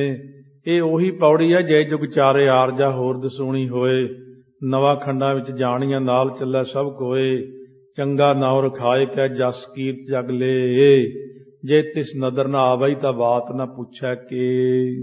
ਚਾਹੇ ਹਿਰਦੈ ਮਹਿ ਜੋ ਹੋਏ, ਕਾਹੀ ਕੀ ਸੋ ਕਾਰ ਲੇਤ ਬਦੇ ਬਲ ਰਾਮੋ। ਤੋ ਰਾਸੂ ਤੋਂ ਭਾਵ ਹੁੰਦਾ ਬਲ ਦੀ ਰਾਸ ਵੱਧਦੀ ਬੰਦੇ ਅੰਦਰ। ਜੇ ਬੰਦਾ ਜੋਗ ਨੂੰ ਗ੍ਰਹਿਣ ਕਰੇ ਨਾ, ਫਿਰ ਜੋ ਵੀ ਮਨ ਦੇ ਅੰਦਰ ਇੱਛਾ ਹੁੰਦੀ ਆ ਉਹ ਪੂਰੀ ਕਰ ਲੈਂਦਾ, ਸਰੀਰਕ ਬਲ ਵੱਧ ਜਾਂਦਾ। ਪੂਰਨ ਹਵੈ ਗੁਣ ਰੂਰਨ, ਸੋ ਮਨ ਤੂਰਨ, ਮਾਨ ਕਾ ਸਿੱਖ ਪਰਆਸੂ। ਕਹਿੰਦੇ ਯਤਨ ਕਰਕੇ ਛੇਤੀ ਸਿੱਖਿਆ ਲੈ ਲਓ ਸਾਤੋਂ, ਫਿਰ ਦੇਖੋ ਕੀ ਬਣਦਾ। ਫਿਰ ਤੁਹਾਡੇ ਵਿੱਚ ਸੁੰਦਰ ਗੁਣ ਆ ਜਾਣੇ ਨੇ। ਛੇਤੀ ਮੇਰੀ ਸਿੱਖਿਆ ਲੈ ਕੇ ਗੋਰਖ ਕਹਿੰਦਾ ਗੁਰੂ ਨਾਨਕ ਦੇਵ ਜੀ ਨੂੰ, ਮੈਨੂੰ ਗੁਰੂ ਧਾਰਨ ਕਰ ਲਓ। ਸਵਈਆ ਸੋਰਦਈ ਤਨ ਹੰਤ ਹੋਤੀ, ਚਤ ਰਾਖਨ ਕੋਥਰ ਕੌਣ ਹੈ ਕੰਮ। ਕਹਿੰਦੇ ਕੰਮ ਕਿਹੜੇ ਬਣਨੇ ਨੇ? ਗੁਰੂ ਨਾਨਕ ਦੇਵ ਜੀ ਜਵਾਬ ਦਿੰਦੇ ਨੇ ਹੁਣ, ਕਹਿੰਦੇ ਕਿਹੜਾ ਕੰਮ ਬਣਨਾ? ਸੋਰਦਈ ਤਨ ਹੰਤ ਹੋਤੀ, ਚਿਤ ਰਾਖਨ ਕੋਥਰ ਕੌਣ ਹੈ ਕੰਮ। ਬਸ ਇਹੀ ਕੰਮ ਸੀ ਵੱਡਾ ਜੱਗ ਦੇ ਵਿੱਚ। ਜਦੋਂ ਅਸੀਂ ਆਏ ਹਾਂ, ਹੰਗਤਾ ਤਾਂ ਅਸੀਂ ਛੱਡ ਹੀ ਦਿੱਤੀ ਹੈ। ਬਸ ਇਹੀ ਵੱਡਾ ਕੰਮ ਹੁੰਦਾ ਮਨੁੱਖਾ ਜਨਮ ਦਾ, ਹੰਗਤਾ ਛੱਡਣੀ। ਹੰਗਤਾ ਤਾਂ ਮੈਂ ਛੱਡਤੀ ਹੈ ਤੇ ਤੂੰ ਹਲੇ ਤੱਕ ਛੱਡੀ ਨਹੀਂ। ਤੇਰਾ ਕੰਮ ਬਣਿਆ ਕਿ ਮੇਰਾ ਬਣਿਆ? ਮੈਂ ਜਿਹੜੀ ਹੰਗਤਾ ਛੱਡਤੀ, ਇਹੀ ਮੇਰਾ ਵੱਡਾ ਕੰਮ ਬਣ ਗਿਆ ਹੈ। ਜੇ ਨਿਤ ਸਿਧ ਸੋ ਦਾਸੀ ਪਾਈ, ਲੈ ਦੇਵ ਤਰੋਵਰ ਸ੍ਰੀ ਹਰਿ ਨਾਮੋ। ਆ ਜਿਹੜੀਆਂ ਤੂੰ ਕਹਿਣਾ ਨਿੱਧੀਆਂ ਸਿੱਧੀਆਂ ਬਈ ਆ ਜਾਂਦੀਆਂ ਬੰਦੇ ਕੋਲੇ, ਉਹ ਇਹ ਤਾਂ ਆਹ ਤੇਰੇ ਜਿਹੜੇ ਦੇਵ ਲੋਕ ਦੇ ਦਰਖਤ ਨੇ, ਪਾਰ ਜਾਤ ਹੈ, ਕਾਮ ਧੇਨ ਗਊ ਹੈ, ਇਹ ਤਾਂ ਜੇ ਆਖੀਏ ਨਾ ਗੱਜ ਕੇ ਸਤਨਾਮ ਸ੍ਰੀ ਵਾਹਿਗੁਰੂ, ਕਲਪ ਬ੍ਰਿਛ ਹਰੀ ਨਾਮ ਰੂਪੀ ਸਾਡੇ ਕੋਲੇ ਹੈਗਾ। ਰਿੱਧੀਆਂ ਸਿੱਧੀਆਂ ਸਾਡੇ ਪਿੱਛੇ ਪਿੱਛੇ ਦਾਸੀਆਂ ਬਣੀਆਂ ਫਿਰਦੀਆਂ ਨੇ। ਤੂੰ ਤਾਂ ਇਹਨਾਂ ਨੂੰ ਬੜੀ ਮਿਹਨਤ ਨਾਲ ਪ੍ਰਾਪਤ ਕੀਤਾ ਹੋਣਾ ਨਾ, ਸਾਡੇ ਕੋਲ ਤਾਂ ਵੈਸੇ ਹੀ ਘੁੰਮਦੀਆਂ ਫਿਰਦੀਆਂ, ਇਹ ਤਾਂ ਵਰਤਦੇ ਵੀ ਨਹੀਂ। ਇਸ ਕਰਕੇ ਇਹਨਾਂ ਚੀਜ਼ਾਂ ਨੂੰ ਸਾਨੂੰ ਲਾਲਚ ਦਿੰਦਾ ਵੀ ਤੈਨੂੰ ਰਿੱਧੀਆਂ ਸਿੱਧੀਆਂ ਮਿਲ ਜਾਣਗੀਆਂ, ਇਹ ਤਾਂ ਸਾਡੀਆਂ ਦਾਸੀਆਂ ਨੇ। ਮਾਨਵ ਮਾਹਿ ਪਜਾਵਨ ਕੀ, ਮਨ ਬਾਸਨ ਨਾਸ ਕਰੀ ਵਡਿਆਮੋ। ਉਹ ਤੂੰ ਕਹਿਣਾ ਵੀ ਦੁਨੀਆ ਦੇ ਅੰਦਰ ਫਿਰ ਤੁਹਾਡੀ ਪੂਜਾ ਹੋਵੇਗੀ, ਲੋਕ ਮੱਥਾ ਟੇਕਣਗੇ। ਕਹਿੰਦੇ ਬੰਦਿਆਂ ਦੇ ਵਿੱਚ ਸਾਡੀ ਜਿਹੜੀ ਪੂਜਾ ਕਰਾਉਣ ਦੀ ਵਾਸ਼ਨਾ ਉਹ ਖਤਮ ਹੋ ਚੁੱਕੀ। ਇਹ ਵੱਡਾ ਰੋਗ ਹੈ, ਬਹੁਤ ਵੱਡਾ ਰੋਗ। ਵੱਡ ਆਮੂ, ਆਮੂ ਨਾਮ ਹੁੰਦਾ ਰੋਗ ਦਾ। ਜਦੋਂ ਆਪਾਂ ਸਤਨਾਮ ਦੇ ਅਰਥ ਕਰਦੇ ਮੂਲ ਮੰਤਰ 'ਚ, ਉੱਥੇ ਆਉਂਦਾ ਨਾ ਸਤ ਨਾ ਆਮ, ਆਮ ਨਾ ਆਮ ਨਾ, ਜਿਸ ਵਿੱਚ ਨਹੀਂ ਹੁੰਦਾ ਕੋਈ ਰੋਗ, ਉੱਥੇ ਦਾ ਅਰਥ ਆਉਂਦਾ। ਇੱਥੇ ਲਿਖਿਆ ਵੱਡ ਆਮੂ। ਮਹਾਰਾਜ ਕਹਿੰਦੇ ਜਿਹੜਾ ਸਾਰਿਆਂ ਨਾਲੋਂ ਵੱਡਾ ਰੋਗ ਹੈ ਨਾ ਬੰਦੇ ਦੇ ਅੰਦਰ, ਹੰਕਾਰ ਦਾ, ਉਹ ਅਸੀਂ ਛੱਡ ਦਿੱਤਾ। ਇਹ ਤਾਂ ਜਿਨ੍ਹਾਂ ਬੰਦਿਆਂ ਅੰਦਰ ਹੰਕਾਰ ਹੁੰਦਾ, ਉਹੀ ਲੋਕਾਂ ਤੋਂ ਮੱਥੇ ਟਿਕਾਉਂਦੇ ਫਿਰਦੇ ਨੇ। ਕਾਹੇ ਕੀ ਚਾਹੇ ਨਹੀਂ ਔਰ ਮਾਹੀ ਅਗਾਏ ਰਹੇ, ਸੁਖ ਭਾਵ ਰਾਮੋ। ਸਾਨੂੰ ਤਾਂ ਕੋਈ ਤਮੰਨਾ ਨਹੀਂ, ਕੋਈ ਚਾਹਨਾ ਨਹੀਂ ਹੈ, ਅਸੀਂ ਤਾਂ ਆਨੰਦ ਹਾਂ, ਰੱਜੇ ਪਏ ਹਾਂ। ਸਵਈਆ ਗੋਰਖ ਸਰੋਰਨ ਸੁਨੇ ਜਬ, ਬੈਨ ਲਖੀ ਮਨ ਮੈਂ ਇਹ ਮਾਨਤ ਨਹੀਂ। ਗੋਰਖ ਨੇ ਜਦੋਂ ਸ਼ਰੋਨ ਕੰਨਾਂ ਦੇ ਸੁਣੇ ਬਚਨ, ਉਸ ਵਕਤ ਗੱਲ ਜਾਣ ਲਈ ਕਿ ਇਹ ਨਹੀਂ ਮੰਨਣ ਲੱਗੇ। ਲਾਏ ਅਬੈ ਸ਼ਕਤੀ ਪਰਖੋ ਮੁਖ ਬੋਲਤ ਹੈ ਕਿਦੋ ਸਾਚੋ ਭੀ ਆਹੀ। ਕਹਿੰਦੇ ਸ਼ਕਤੀ ਦੇ ਨਾਲ ਪਰਖਦਾ ਇਹਨਾਂ ਨੂੰ। ਹੁਣ ਗੱਲਾਂ ਨਾਲ ਤੇ ਦੇਖ ਲਏ ਵੀ ਹਰਾਤਾ ਇਹਨਾਂ ਨੇ ਮੈਨੂੰ, ਸ਼ਕਤੀ ਨਾਲ ਪਰਖ ਕੇ ਦੇਖਦਾ ਹੈ ਵੀ ਇਹ ਗੱਲ ਸੱਚੀ ਕਹਿੰਦੇ ਕਿ ਵੈਸੇ ਹੀ ਟਪਾਰਾ ਮਾਰਦੇ ਨੇ। ਜਾ ਸਿਲਾ ਪਰ ਵੈਸੇ ਗੁਰੂ ਬਲਕੀਨ ਉਡਾਵਨ ਕੋ ਬਹੁਤਾਹੀ। ਜਿਸ ਪੱਥਰ ਤੇ ਗੁਰੂ ਨਾਨਕ ਦੇਵ ਮਹਾਰਾਜ ਸਜੇ ਹੋਏ ਸੀ, ਗੋਰਖ ਨੇ ਬਹੁਤ ਜ਼ੋਰ ਲਾਇਆ ਉਹਨੂੰ, ਇਹ ਪੱਥਰ ਨੂੰ ਉਡਾ ਦਿਆਂ ਮੈਂ, ਪਰ ਉਡਾ ਨਹੀਂ ਸਕਿਆ। ਮੈਂ ਕਹਲੀ ਨੈ ਅੰਗਦ ਲਾਤ ਸੀ ਜਾਨੋ ਪ੍ਰਤਾਪ ਸਹੀ ਮਨ ਮਾਹੀ। ਉਹ ਤਾਂ ਮਾੜੀ ਜੀ ਵੀ ਨਾ ਹਿੱਲੀ। ਇੱਥੇ ਉਦਾਹਰਣ ਇੱਕ ਦਿੱਤੀ, ਜਿਵੇਂ ਅੰਗਦ ਦੀ ਲੱਤ ਜੋ ਰਾਵਣ ਦੇ ਦਰਬਾਰ ਵਿੱਚ ਕਿਸੇ ਪਾਸੋਂ ਉਠਾਈ ਨਹੀਂ ਸੀ ਗਈ। ਕਹਿੰਦੇ ਇਸ ਤਰ੍ਹਾਂ ਜਿਹੜੀ ਇਹ ਸਿਲਾ ਸੀ ਜਿੱਤੇ ਗੁਰੂ ਨਾਨਕ ਦੇਵ ਜੀ ਬੈਠੇ ਸੀ, ਗੋਰਖ ਇਹਨੂੰ ਉਡਾ ਨਾ ਸਕਿਆ। ਪੂਰੀਆਂ ਸ਼ਕਤੀਆਂ ਲਾਤੀਆਂ, ਵਾਹ ਲੱਗ ਗਈ। ਉਹ 10ਵੇਂ ਪਾਤਸ਼ਾਹ ਦੇ ਪਲੰਘ ਲਟਾਉਣ ਵਾਂਗੂ ਬੰਦਾ ਬਹਾਦਰ ਲੱਗਿਆ ਸੀ, ਪਲੰਘ ਲਟਾਉਣ ਫਿਰ ਸਿੱਧਾ ਹੋ ਗਿਆ ਸੀ ਆਪੇ ਹੀ। ਇਹੀ ਚੀਜ਼ ਚੱਲ ਰਹੀ ਹੈ। ਸੁਬਈਆ ਉਂਜੋ ਕਰ ਗੋਰਖ ਲੋਪ ਪਇਓ ਰਬੀਚ ਵਿਚਾਰਤਾ ਜਾਵਤ ਸੋਈ। ਬਸ ਜਦੋਂ ਦੇਖਿਆ ਵੀ ਨਹੀਂ ਹੁੰਦੀ ਬੇਇੱਜ਼ਤੀ ਵਾਲੀ ਗੱਲ, ਇੱਕਦਮ ਅਲੋਪ ਹੋ ਗਿਆ ਉੱਥੋਂ। ਪਰ ਜਾਂਦਾ ਜਾਂਦਾ ਵਿਚਾਰਦਾ ਹੈ, ਹੋਏ ਵੱਡੋ ਪ੍ਰਤਾਪ ਸੰਸਾਰ ਹੈ ਜੋ ਹਮਰੋ ਇਹ ਸੇਵਕ ਹੋਈ। ਹਲੇ ਵੀ ਇਹ ਸੋਚਦਾ ਜੇ ਇਹ ਸਾਡਾ ਸੇਵਕ ਬਣ ਜੇ ਗੁਰੂ ਨਾਨਕ ਦੇਵ ਜੀ ਤਾਂ ਮੇਰਾ ਪ੍ਰਤਾਪ ਦੁਨੀਆ 'ਚ ਵੱਧ ਜੂ। ਵੀ ਇਹਦੇ ਚੇਲੇ ਬੜੇ ਤਕੜੇ ਤਕੜੇ ਆ। ਪੰਥ ਪ੍ਰਕਾਸ਼ ਬਸਾਲ ਕਰੈ ਮਮ ਜਾ ਜਮ ਸਮ ਔਰ ਨਾ ਦੇਸਤ ਕੋਈ। ਇਹ ਹਮਾਰਾ ਪੰਥ ਕਰੇ ਉਜਿਆਲਾ, ਸਾਡੇ ਪੰਥ ਨੂੰ ਪ੍ਰਕਾਸ਼ ਪ੍ਰਗਟ ਕਰੇਗਾ। ਇਹਨਾਂ ਦੇ ਬਰਾਬਰ ਹੋਰ ਕੋਈ ਦਿਖਦਾ ਨਹੀਂ ਸ਼ਕਤੀ ਵਾਲਾ। ਮਨ ਹੈ ਆਨ ਜਦੇ ਸਮਹਾਨ ਬਨੈ ਸਭ ਥਾਨ ਮੈਂ ਸੇਵਕ ਲੋਈ। ਸਾਰੀ ਦੁਨੀਆ ਦੇ ਰਾਜੇ, ਸਾਰੀ ਦੁਨੀਆ ਦੀ ਪ੍ਰਜਾ ਸਾਡੀ ਸੇਵਕ ਬਣ ਜਾਏਗੀ। ਬਸ ਆਮ ਬੰਦੇ ਦੀ ਸੋਚ ਇੱਥੋਂ ਤੱਕ ਹੀ ਹੁੰਦੀ ਆ ਵੀ ਮੇਰੇ ਸੇਵਕ ਬਣ ਜਾਣ, ਮੇਰੇ ਚੇਲੇ ਬਣ ਜਾਣ, ਮੈਨੂੰ ਮੱਥਾ ਟੇਕਣ, ਮੈਨੂੰ ਪੈਸੇ ਲਿਆ ਕੇ ਦੇਣ, ਮੇਰੀ ਬੱਲੇ ਬੱਲੇ ਹੋ ਜੇ। ਉਹ ਮਹਾਰਾਜ ਕਹਿੰਦੇ ਕੀਟਾ ਅੰਦਰ ਕੀਟ ਕਰ ਦੋਸੀ ਦੋਸਤ ਧਰੇ। ਤੇਰੇ ਵਰਗਿਆਂ ਤਾਂ ਕੀੜਿਆਂ ਦੇ ਵਿੱਚ ਵੀ ਕੀੜਾ ਬਣਾ ਕੇ ਪਰਮੇਸ਼ਰ ਭੇਜਦਾ ਫਿਰ ਦੁਨੀਆ 'ਚ, ਜਿਹਦੇ ਮਨ ਦੇ ਅੰਦਰ ਇਹੀ ਚਾਹਨਾ ਹੁੰਦੀ ਹੈ। ਦੋਹਰਾ ਏਕ ਗ੍ਰਾਮ ਕੋ ਭੂਪਜਿਆ ਚਹਿਤ ਚਤੁਰ ਦਿਸ ਜੀਤ। ਇੱਕ ਦੇਸ਼ ਦਾ ਰਾਜਾ ਜਿਵੇਂ ਚਾਹੁੰਦਾ ਚਾਰੇ ਪਾਸੇ ਮੇਰੀ ਜਿੱਤ ਹੋ ਜਾਵੇ। ਗੋਰਖ ਇਸਾ ਏਕ ਗ੍ਰਾਮ ਕੋ ਭੂਪਜਿਆ ਚਹਿਤ ਚਤੁਰ ਦਿਸ। ਗੋਰਖ ਇੱਛਾ ਕਰਤ ਤਿਆ ਜਿਉ ਪ੍ਰਾਪਤ ਵਿਪਰੀਤ। ਗੋਰਖ ਵੀ ਇੱਛਾ ਇਸੇ ਪ੍ਰਕਾਰ ਹੀ ਕਰਦਾ ਹੈ, ਉਲਟੀ ਇੱਛਾ ਕਰਦਾ ਹੈ ਕਿ ਮੈਨੂੰ, ਜਿਵੇਂ ਇੱਕ ਪਿੰਡ ਦਾ ਹੀ ਰਾਜਾ ਹੋਵੇ ਨਾ ਕੋਈ, ਉਹ ਚਾਹੇ ਮੈਂ ਚਾਰੇ ਪਾਸੇ ਦੁਨੀਆ ਨੂੰ ਜਿੱਤ ਲਵਾਂ। ਇੱਕ ਪਿੰਡ ਦੇ ਰਾਜੇ ਕੋਲ ਕਿੰਨੀ ਕੁ ਫੌਜ ਹੋਊਗੀ ਤੇ ਕਿੰਨੀ ਕੁ ਤਾਕਤ ਹੋ। ਕਹਿੰਦੇ ਇਸੇ ਤਰ੍ਹਾਂ ਗੋਰਖ ਵੀ ਪੁੱਠੀਆਂ ਗੱਲਾਂ ਕਰਦਾ, 9 ਰਿੱਧੀਆਂ ਸਿੱਧੀਆਂ ਜੀਆਂ ਪ੍ਰਾਪਤ ਕਰਕੇ ਨਾ ਰੱਬ ਤੇ ਇਹਨੂੰ ਚੱਲਿਆ ਹੱਲਾ ਬੋਲਣ ਵੀ ਰੱਬ ਨੂੰ ਮੈਂ ਆਪਣਾ ਚੇਲਾ ਬਣਾਵਾਂ ਤੇ ਗੁਰੂ ਨਾਨਕ ਦੇਵ ਜੀ ਮੇਰੇ ਸੇਵਕ ਬਣ ਜਾਣ। ਇਸ ਤਰ੍ਹਾਂ ਮਹਾਰਾਜ ਸੱਚੇ ਪਾਤਸ਼ਾਹ ਨਾਲ ਹਲੇ ਗੋਰਖ ਦੀ ਵਾਰਤਾਲਾਪ ਚੱਲ ਰਹੀ ਹੈ। ਧੰਨ ਗੁਰੂ ਨਾਨਕ ਦੇਵ ਸੱਚੇ ਪਾਤਸ਼ਾਹ ਜਿੱਧਰ ਨੂੰ ਵੀ ਗਏ ਨੇ ਸਭ ਸ੍ਰਿਸ਼ਟੀ ਝੁਕਦੀ ਤੁਰੀ ਗਈ ਹੈ। ਨਾਨਕ ਨਿਰਗੁਣ ਗੁਣ ਕਰੇ ਗੁਣਵੰਤਿਆਂ ਗੁਣ ਦੇ, ਤੇਹਾ ਕੋਈ ਨਾ ਸੁਝਈ ਜੇ ਤਿਸ ਗੁਣ ਕੋਏ ਕਰੇ। ਮਹਾਰਾਜ ਨੇ ਬਖਸ਼ਿਸ਼ ਕੀਤੀ ਹੈ। ਕੱਲ ਨੂੰ ਸ਼ਰਵਣ ਕਰਾਂਗੇ। ਬਹੁਤ ਹੀ ਸੁੰਦਰ ਤੇ ਰੌਚਕ ਪ੍ਰਸੰਗ ਹੈ ਮਹਾਰਾਜ ਦੇ। ਮੱਕੇ ਦੇ ਵਿੱਚ ਮਹਾਰਾਜ ਨੇ ਸਭ ਨੂੰ ਨਵਾਇਆ, ਸਿੱਧਾਂ ਨੂੰ ਨਵਾਇਆ, ਸਾਰੀ ਦੁਨੀਆ ਨੂੰ ਨਵਾਇਆ। ਧੰਨ ਨਾਨਕ ਤੇਰੀ ਵੱਡੀ ਕਮਾਈ। ਇਸੇ ਕਰਕੇ ਸਿੱਧਾਂ ਨੇ ਕਿਹਾ। ਮਹਾਰਾਜ ਦਾ ਪਾਵਨ ਪ੍ਰਸੰਗ ਸ਼ਰਵਣ ਕੀਤਾ ਹੈ। ਸਤਿਗੁਰੂ ਸੱਚੇ ਪਾਤਸ਼ਾਹ ਕੋਲ ਕਿਹੜੀ ਤਾਕਤ ਹੈ? ਨਾਮ ਦੀ ਤਾਕਤ, ਗੁਰਮੰਤਰ, ਮੂਲ ਮੰਤਰ। ਮਹਾਰਾਜ ਕਹਿੰਦੇ ਅਕਾਲ ਪੁਰਖ ਨੇ ਸਾਨੂੰ ਬਖਸ਼ਿਸ਼ ਕੀਤਾ ਹੈ, ਜੋ ਉਹਦਾ ਹੀ ਅਭਿਆਸ ਅਸੀਂ ਹਰ ਵਕਤ ਕਰਦੇ ਹਾਂ। ਟਿਕ ਕੇ ਕਰੋ ਅਭਿਆਸ ਮੂਲ ਮੰਤਰ ਦਾ, ਟਿਕ ਕੇ ਕਰੋ ਅਭਿਆਸ। ਲਗਾਤਾਰ ਚੱਲਣ ਦਿਓ, ਬਿਨਾਂ ਗਿਣਤੀ ਤੋਂ ਮਾਲਾ ਚੱਲਣ ਦਿਓ। ਫਿਰ ਜੇ ਪਰਮੇਸ਼ਰ ਤੱਕ ਜਾਣਾ ਹੈ, ਮੂਲ ਮੰਤਰ ਤਾਈਓ ਸ਼ੁਰੂ 'ਚ ਗਿਣਤੀ ਰੱਖੀ ਦੀ ਹੈ, ਨਹੀਂ ਤਾਂ ਬੇਹਿਸਾਬਾ ਮੂਲ ਮੰਤਰ ਕਰੀ ਜਾਓ, ਫਿਰ ਪਰਮਾਤਮਾ ਵਿੱਚ ਬੰਦਾ ਲੀਨ ਹੋ ਜਾਂਦਾ। ਗੁਰਮੰਤਰ ਦਾ ਅਭਿਆਸ ਕਰੀ ਜਾਓ, ਗੁਰੂ ਸੱਚੇ ਪਾਤਸ਼ਾਹ ਦੀ ਬਖਸ਼ਿਸ਼ ਹੁੰਦੀ ਹੈ। ਵਾਹਿਗੁਰੂ ਰੂਪ ਹੀ ਹੋ ਜਾਂਦਾ ਜੀਵ। ਤੂੰ ਤੂੰ ਕਰਤਾ ਤੂੰ ਹੁਆ ਮੁਝ ਮੈਂ ਰਹਾ ਨਾ ਹੂੰ, ਆਪਾ ਪਰਕਾ ਮਿਟ ਗਿਆ ਜਦ ਦੇਖਾਂ ਤਤ ਤੂੰ। ਇਉਂ ਅਭਿਆਸ ਕਰਦਿਆਂ ਕਰਦਿਆਂ ਅਥਾਹ ਸ਼ਕਤੀ ਆ ਜਾਂਦੀ ਹੈ। ਤਿੰਨਾਂ ਲੋਕਾਂ ਦੀਆਂ ਸਾਰੀਆਂ ਸ਼ਕਤੀਆਂ ਗੁਰਸਿੱਖ ਦੇ ਚਰਨਾਂ ਤੇ ਆ ਕੇ ਮੱਥਾ ਟੇਕਣ ਲੱਗ ਜਾਂਦੀਆਂ, ਝੁਕ ਜਾਂਦੀਆਂ ਨੇ। ਪਰ ਗੁਰਸਿੱਖ ਨੂੰ ਪਤਾ ਹੀ ਨਹੀਂ ਮੈਂ ਕਿੱਡਾ ਕੁ ਵੱਡਾ। ਮਹਾਰਾਜ ਸੱਚੇ ਪਾਤਸ਼ਾਹ ਕਹਿੰਦੇ ਤੂੰ ਗੁਰਸਿੱਖ ਸਭ ਤੋਂ ਵੱਡਾ ਹੈ, ਪਰ ਤੈਨੂੰ ਆਪਣਾ ਹੀ ਗਿਆਨ ਨਹੀਂ ਕਿ ਮੈਂ ਕਿੱਡਾ ਕੁ ਵੱਡਾ। ਜੇ ਅਭਿਆਸ ਕਰੇ ਤਾਂ ਸਾਰੀਆਂ ਸ਼ਕਤੀਆਂ ਤੇਰੇ ਚਰਨਾਂ ਦੇ ਵਿੱਚ ਹਾਜ਼ਰ ਹੋਣ, ਸਾਰੀ ਦੁਨੀਆ ਤੈਨੂੰ ਨਮਸਕਾਰਾਂ ਕਰੇ ਆ ਕੇ। ਵਾਹਿਗੁਰੂ ਵਾਹਿਗੁਰੂ ਵਾਹਿਗੁਰੂ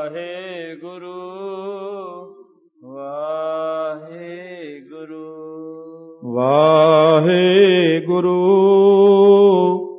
ਵਾਹਿਗੁਰੂ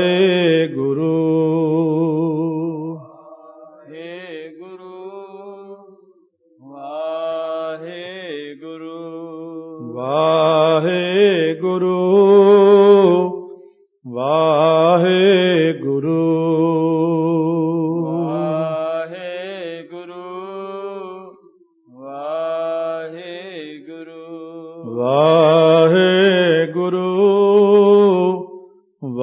ਵਾਹਿਗੁਰੂ ਵਾਹਿਗੁਰੂ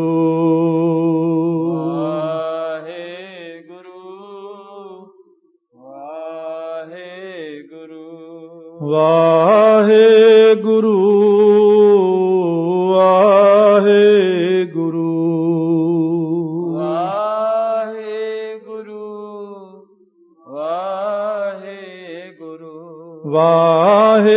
ਵਾਹਿਗੁਰੂ ਵਾਹਿਗੁਰੂ ਵਾਹਿਗੁਰੂ ਵਾਹਿਗੁਰੂ